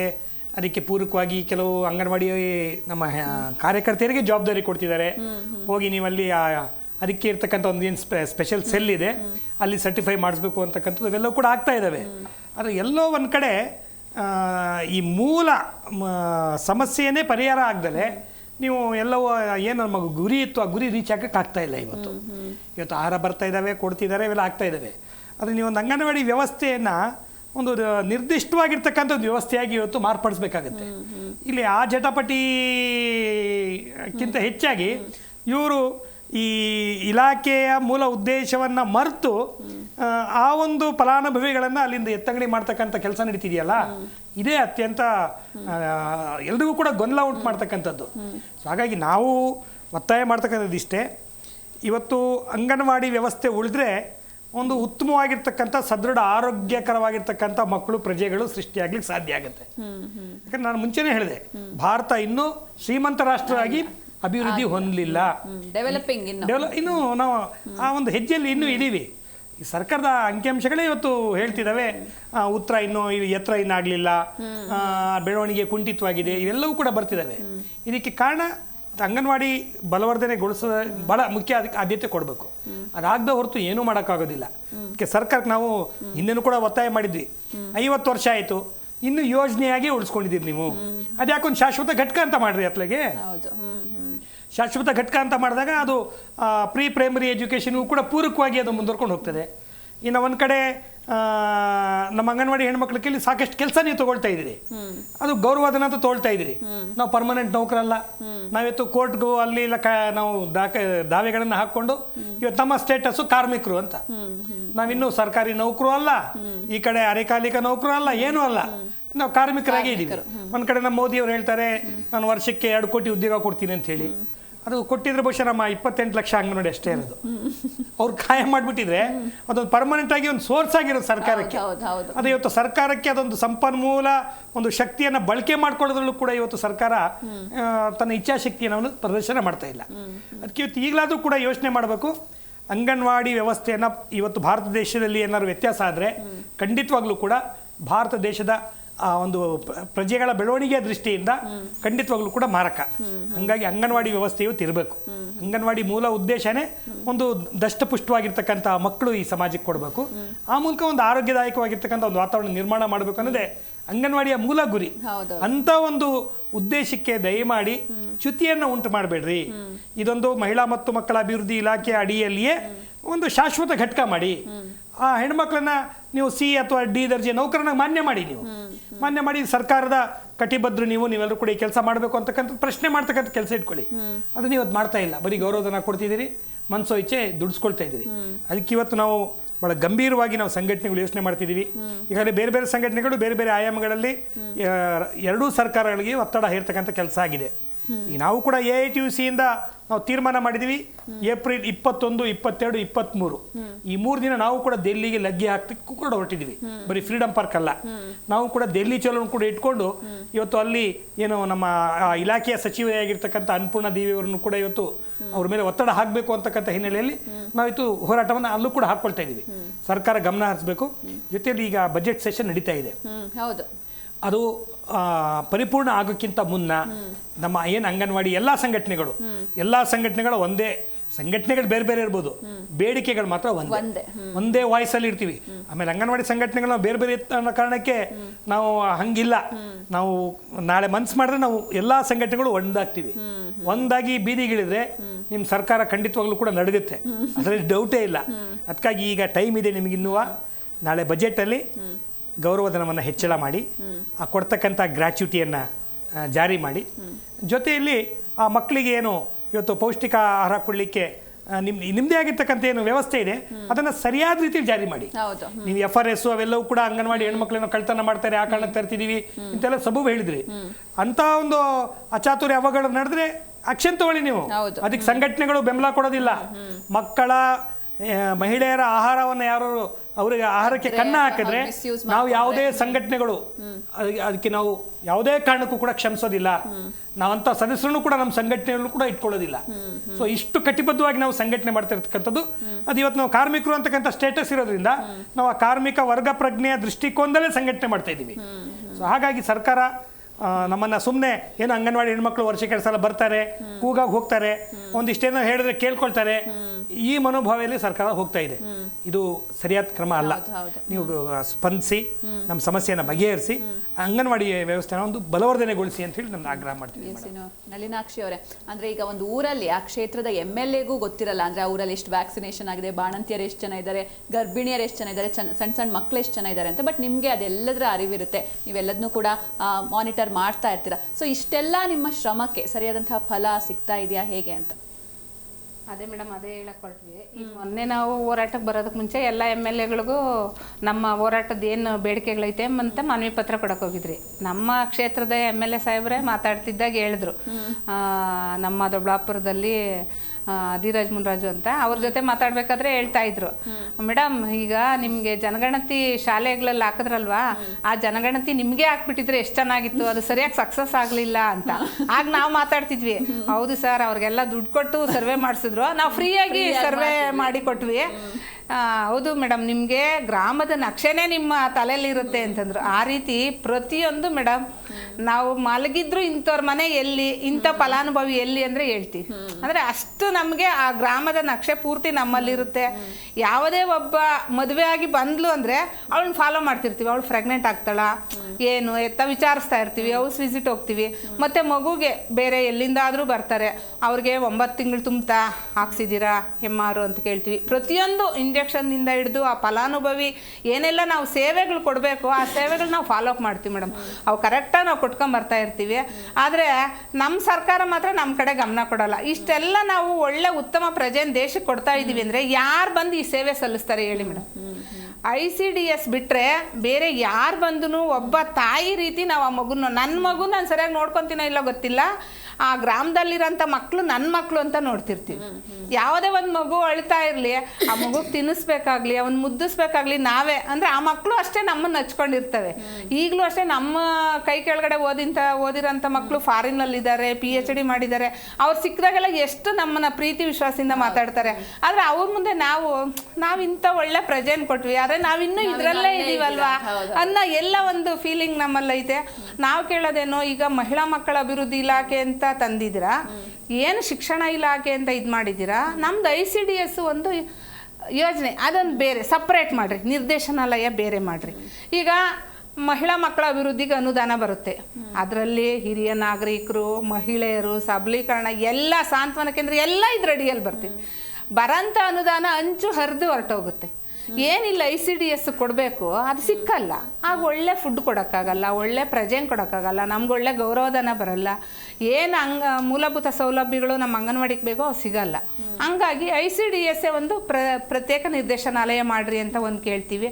ಫುಡ್ ಬರುತ್ತೆ ಮೇಡಮ್, ಆಯಾಯ ಪ್ರದೇಶಕ್ಕೆ ಅನುಗುಣವಾಗಿ ಬರ್ತಾ ಇಲ್ಲ. ಹಿಂದೆ ಎಲ್ಲ ಬರ್ತಾ ಇತ್ತು, ಕಡಲೆ ಬೀಜ ಚಿಕ್ಕಿ ಕೊಡ್ತಿದ್ರಿ, ಮೊಳಕೆ ಕಾಳು ಕೊಡ್ತಿದ್ರಿ, ಅನ್ನ ಸಾಂಬಾರು ಚಿತ್ರಾನ್ನ ಈ ರೀತಿ ಕೊಡ್ತಾ ಇದ್ವಿ. ಈಗೇನೋ ಅಕ್ಕಿನೇ ಬರ್ತಾ ಇದೆ, ಗೋಧಿ ನುಚ್ಚು ಬರ್ತಿತ್ತು, ಒಂದು 2-3 ತಿಂಗಳಿಂದ ನಿಂತಿದೆ. ಆದರೆ ಹಿಂದೆ ಬರ್ತಕ್ಕಂಥ ಫುಡ್ಡು ಈಗಿನ ಕೊಡ್ತಕ್ಕಂಥ ಫುಡ್ಡು, ಬೆಳಗ್ಗೆ ದಿವಸ ನಾವು ಏನು ಮಿಲೆಟ್ ಲಡ್ಡು ಮಾಡಿಕೊಡ್ತೀವಿ, ಅದಕ್ಕಿಂತ ಏನು ಮೊಳಕೆ ಕಾಳು ಕಡಲೆ ಬೀಜ ಚಿಕ್ಕಿ ಆ ಮಕ್ಳಿಗೆ ಕ್ಯಾಲ್ಸಿಯಂ ಸೇರಬೇಕು. ಬರೀ ಇದನ್ನೇ ಇಷ್ಟಪಡಲ್ಲ. ಮತ್ತು ಮನೆಗೆ ನಾವು 6 ತಿಂಗಳಿಂದ 3 ವರ್ಷದ ಮಕ್ಕಳು ಕೊಡೋಂಥ ಫುಡ್ಡು ಅಷ್ಟು ಅಲ್ಲಿಗೆ ಹೋಗಿ ತಲುಪ್ತಾ ಇಲ್ಲ ಫಲಾನುಭವಿಗೆ. ಹಂಗಾಗಿ ಫುಡ್ಡಲ್ಲೂ ಬದಲಾವಣೆ ಆಗಬೇಕು. ಹಿಂದೆ ಏನಿತ್ತು ಅದು ಬದಲಾವಣೆ ಆಗಬೇಕು, ಮತ್ತು ಆ ಕಾಸ್ಟ್ ಜಾಸ್ತಿ ಆಗಬೇಕು ಅಂತ ಕೇಳ್ಕೊತೀವಿ. ಅದಾಗಲೇಬೇಕೀಗ. ಮತ್ತು ನಮ್ಮ ಇಲಾಖೆ ಸಚಿವರೇ ಹೇಳಿದರು, ನಿಮ್ಮೆಲ್ರಿಗೂ ಆರೋಗ್ಯ ವಿಮೆ ಮಾಡಿಕೊಡ್ತೀವಿ ಅಂತ. ಇಲ್ಲಿವರೆಗೂ ಅದ್ರ ಬಗ್ಗೆ ಚಕಾರ ಎತ್ತಿಲ್ಲ. ಹಂಗಾಗಿ ನಮಗೆ ಆರೋಗ್ಯ ವಿಮೆನೂ ಆಗಬೇಕು. ಏನು ESI PF ಅಂತಿದೆ, ನಾನು ಆಗಲೇ ಹೇಳ್ತಾ ಇದ್ದಂಗೆ ಈಗ ತುಂಬ ಅನಾರೋಗ್ಯ ಇದೆ ಮೇಡಮ್. ಮೊದಲಷ್ಟು ಸ್ಟ್ರೆಂತೇ ಇಲ್ಲ ನಿಜವಾಗೂ ಹೇಳ್ಬೇಕು ಅಂದರೆ. ಹಿಂದಿನವರು ತಿಂತಕ್ಕಂಥ ಫುಡ್ಡೇ ಚೆನ್ನಾಗಿತ್ತೋ ಇಲ್ಲ ಅವರು ವಾತಾವರಣನೇ ಚೆನ್ನಾಗಿತ್ತೋ, ಈಗಿನ ಇದಕ್ಕೆ ಹೋಲಿಸ್ಕೊಂಡ್ರೆ ಆ ಫುಡ್ಡು ನಮಗೆ ಸಿಗ್ತಾ ಇಲ್ಲ, ನಾವು ಅಷ್ಟು ಆರೋಗ್ಯವಂತರೂ ಆಗಿನೂ ಇಲ್ಲ. ಹಂಗಾಗಿ ನಮ್ಗೆ ಏನು ಪಿಂಚಣಿ ಕೊಡಬೇಕು, ಆರೋಗ್ಯ ವಿಮೆ ಮಾಡಿಕೊಡ್ಬೇಕು, ESI PF ಆಗಬೇಕು, ಅದನ್ನೆಲ್ಲ ಮಾಡಿಕೊಡ್ಬೇಕು ಅಂತ ಈ ಮುಖಾಂತರ ಕೇಳ್ತಿದ್ದೀವಿ. ಎಸ್, ಇನ್ನು ಗೌರಮ್ಮ ಅವರು ಎಲ್ಲಿವರೆಗೂ ಈ ಹೋರಾಟ ನಡೆಸ್ತೀರಾ, ಹೀಗೆ ಎಲ್ಲಿ ತನಕ ಕಂಟಿನ್ಯೂ ಆಗುತ್ತೆ ಅಂತ? ಇದು ನೋಡ್ರಿ, ಡಿಸೆಂಬರ್ 1-2ರಲ್ಲಿ ಏನಾದರೂ ಅಂತಿಮ ಹಾಡ್ತದ ಕೇಂದ್ರ ಸರ್ಕಾರ ಸ್ಕೀಮ್ ಅದ ಅಂತ ನಮಗೆ ತಲೆಗಿತ್ತು. ಎಷ್ಟು ವ್ಯವಸ್ಥಿತವಾಗಿ ಕರ್ನಾಟಕ ರಾಜ್ಯದ 4 ಸಚಿವರು, ಕೇಂದ್ರ ಸಚಿವರ ಮನೆ ಮುಂದೆ ಹೋರಾಟ ನಡೀತು. ಫಸ್ಟ್ ಡೇನೇ ಡಿಸೆಂಬರ್ನಾಗ ಮಂಡ್ಯದಾಗ ಹೇಳಿದ್ರು ಕುಮಾರಸ್ವಾಮಿ ಅವರು, ಇಲ್ಲ ಇವತ್ತು ನೀವು ವಾಪಸ್ ತಗೋಬೇಕು, ನೀವು ವಾಪಸ್ ತಗೋತೀನಂತ ಭರವಸೆ ಕೊಟ್ರೆ ನಾ ಇದು ಮಾಡ್ತೀನಂದ್ರೆ ಸರಿ. ನಮಗೇನು ಬೇಕು, ಸಮಸ್ಯೆ ಬಗೆಹರದ ಇಲ್ಲಿ ಪುಟಪ್ ಮಾಡೋದಿಲ್ಲ ಸರಿ ಅಂದು 1ನೇ-2ನೇ ತಾರೀಕು ನಾವು ಒಪ್ಕೊಂಡು ಅಲ್ಲಿ ಮಾತುಕತೆ ಫಿಕ್ಸ್ ಆದಮೇಲೆ ನಾವು ಬಿಟ್ಟೆವು. ಕರ್ಕೊಂಡು ಹೋದ್ರು, ಅನ್ನಪೂರ್ಣ ದೇವಿಗೆ ಮಾತಾಡಿಸಿದ್ರು, ಮಹಿಳಾ ಮತ್ತು ಮಕ್ಕಳ ಶಿಕ್ಷಣ ಸಚಿವರಾದ ಧರ್ಮೇಂದ್ರ ಪ್ರಧಾನ್ ಅವ್ರಿಗೆ ಮಾತಾಡಿದ್ರು, ಪ್ರಧಾನಮಂತ್ರಿಯವ್ರ ಆಪ್ತ ಸಹಾಯಕರು ಎಲ್ಲರಿಗೂ ಮಾತಾಡಿದ್ರು. ಏನಾದರೂ ಬಜೆಟ್ನಲ್ಲಿ ಪಾಸಿಟಿವ್ ಬರ್ತದ ಅಂತಿತ್ತು ಕೇಂದ್ರ ಸರ್ಕಾರ ಸ್ಕೀಮ್, ಅದು ಆಗಲಿಲ್ಲ. 2018 ಇನ್ನೂ ಏನು ಕೊಡಲಿಲ್ಲ. ಕ್ವಾಲಿಟಿ ಕ್ವಾಂಟಿಟಿ ಬಗ್ಗೆ ನಿಜವಾಗ್ಲೂ ಹೇಳ್ಬೇಕಂದ್ರೆ ಸ್ಥಳೀಯ ಆಹಾರ ಈಗ ನಾವು ಗುಲ್ಬರ್ಗದವ್ರು ನಾವು ಗುಲ್ಬರ್ಗದವರು ಈ ಕಡೆ ತುಮಕೂರ್ದವ್ರು ಬೇರೆಯವರೆಲ್ಲ ಮುದ್ದೆ ತಿಂತಾರೆ, ನಾವು ಗುಲ್ಬರ್ಗದವ್ರು ರೊಟ್ಟಿ ತಿಂತೇವೆ. ನಾವು ಅಂತೇವೆ ಸ್ಥಳೀಯವಾಗಿ ಸಿಗಂಥ ಆಹಾರ, ಪೌಷ್ಟಿಕಯುಕ್ತ ಆಹಾರ ಕೊಡಬೇಕು ಅಂತ. ಲೋಕಲಾಗಿ ಸಿಗಬೇಕು ಮತ್ತು ಕ್ವಾಲಿಟಿನೂ ಇಲ್ಲ ಕ್ವಾಂಟಿಟಿನೂ ಇಲ್ಲ, ಎರಡು ಮಾತೇ ಇಲ್ಲ ಅದ್ರಾಗ. ಎರಡನೇದಾಗಿ ಈಗ ಹಿಂದ್ಕಿನವ್ರು 2018 ಎಲ್ಲರೂ ಮಾತಾಡಿದ್ರು. 2018 ರಿಟೈರ್ಮೆಂಟ್ ಇದು 11ರಿಂದ ಆದವ್ರ. ಈಗ ಒಬ್ಬ ಹೆಂಗಿರ್ತದೆ ವ್ಯವಸ್ಥೆ ಅಂದ್ರೆ ದುಡ್ಡು ಇದ್ದಾಗ ನೋಡೋ ಲಕ್ಷಣನೇ ಬೇರೆ ಇರ್ತದೆ ರೀ. ಹೋಗಿರ್ತಾರೋ 2011ರಿಂದ ನಾವು ಏನು ಕೇಳಿದೆವು, ಗುಜರಾತಿನ ಕೋರ್ಟ್ ಹೇಳ್ದಂಗೆ, ಹೈಕೋರ್ಟ್ ಹೇಳ್ದಂಗೆ ಕರ್ನಾಟಕದ ಕೂಡ 2023 ಹೋರಾಟದಾಗ ಅವರೇ ಒಪ್ಕೊಂಡು ಎಷ್ಟು ಭಾಳ ಇಲ್ಲ 183 ಕೋಟಿ. ಸ್ವಲ್ಪ ದುಡ್ಡು ಬತ್ತಂದ್ರೆ ಈಗಿಲ್ಲ ಅಂದ್ರೆ ಈಗ ಟೀ ಮಾಡು ಅಂತ ಹೇಳ್ತಾರೆ, ಅಜ್ಜಿ ಹೇಳ್ತಾರೆ ಮನ್ಯಾಗ, ಒಂದು ಸ್ವಲ್ಪ ಚಹಾ ತಂದು ಕೊಡು ಅಂದ್ರೆ ಸಕ್ರೆ ಪತ್ತಿ ತಂದು ಕೊಡು ಅಂತಾರೆ ನಮ್ಮ ಭಾಷೆಯಲ್ಲಿ. ತಂದು ಕೊಟ್ರೆ ಅಂದಾಗ ನಾವು ಕೇಳ್ತೀವಿ. ಅವ್ರಿಗೆ ಸಶಕ್ತರು ಇರತನ ಮಾನಸಿಕವಾಗಿ ತೊಂದರೆ ಆಗಬಾರ್ದು. 180 ರೂಪಾಯಿನಿಂದ ದುಡ್ದವ್ರ ಅದಕ್ಕೆ ಅವ್ರಿಗೆ ಎಷ್ಟಾದ್ರೂ ಏನಾರ ಕೊಟ್ಟು ಕಳಿಸ್ರಿ ಅನ್ನೋಂಥದ್ದು ಗ್ರ್ಯಾಚ್ಯುಟಿದು. ಮತ್ತೇನದ LKG UKG ವಿಷಯ ಹೇಳ್ಬೇಕಂದ್ರೆ LKG UKG ವಿಷಯ ಇದು ಮೂಲ ICDS ಮೂಲಕ್ಕೆ ಕೈ ಹಾಕ್ಬಿಟ್ಟ ಸರ್ಕಾರ. ಅದಕ್ಕಿದು ನಾವಂತೂ ಯಾವ ಕಾರಣಕ್ಕಾಗಿ ಮೊಲಾಜಿನೇ ಇಲ್ಲ. ಸಚಿವರು ಏನು ಹೇಳಿದ್ರು ಗೊತ್ತಿಲ್ಲ, ಇಲ್ಲವೇ ಇಲ್ಲ. ಇದು ಬದಲಿದು ಇದು LKG UKG ವಿರೋಧಿಲ್ಲ. ನಾವು ಆಹಾರದ ಜೊತೆಗೆ ಶಿಕ್ಷಣ ಕೊಂಡ್ಕತ್ತೀವ್ರಿ. ಆಹಾರದ ಜೊತೆ ಈಗ 6:30 ಗಂಟೆ ಕೆಲಸ ಆಗಿದೆ, 9ರಿಂದ 4 ತನಕ. ಅದಕ್ಕಾಗಿ ಅದ್ರ ಜೊತೆಗೆ ಆಹಾರ ಆರೋಗ್ಯ ಶಿಕ್ಷಣ. ಅದಕ್ಕೆ ಆಹಾರದ ಜೊತೆಗೆ ಶಿಕ್ಷಣ ಕೊಡ್ಲಿಕ್ಕೆ ಸವಾಲರು ಅಂಗನವಾಡಿಯವ್ರು ಇದಕ್ಕೆ ಯೋಗ್ಯರ ಅಂತೇಳಿ ಸರ್ಕಾರ ಮತ್ತು ಕೆಲವೊಂದು ಶಿಕ್ಷಣ ತಜ್ಞರು ಇವರೇನೇ ಡಿಸೈಡ್ ಮಾಡ್ರ, ಅವರೇ ಸರ್ಚ್ ಮಾಡ್ರ. ಅದಕ್ಕಾಗಿ ಇದು ಇತ್ಯರ್ಥ ಆಗೋರಿಗೆ LKG UKG 10,000 8,000 ಚಿಲ್ಲರ ಅಂಗನವಾಡಿ ಇಲ್ಲಿ ಆಗೋವರೆಗೂ ಸುಮ್ಮನೆ ಸರ್ಕಾರ ಮರೆ ಮಾಚಕತ್ತದ, ಅದು ನಾವು ಒಪ್ಪಲ್ಲ. ಅದಕ್ಕೆ ಆಗೋವರೆಗೂ ನಾವು ಕಂಟಿನ್ಯೂ ಆಗ್ತದೆ. ಓಕೆ, ಇನ್ನು ಥ್ಯಾಂಕ್ ಯು ಸೋ ಮಚ್ ಇಷ್ಟೊತ್ತು ನಮ್ಮ ಡಿಸ್ಕಷನಲ್ಲಿ ಭಾಗಿಯಾಗಿದ್ದಕ್ಕೆ ಥ್ಯಾಂಕ್ ಯು ಸೋ ಮಚ್.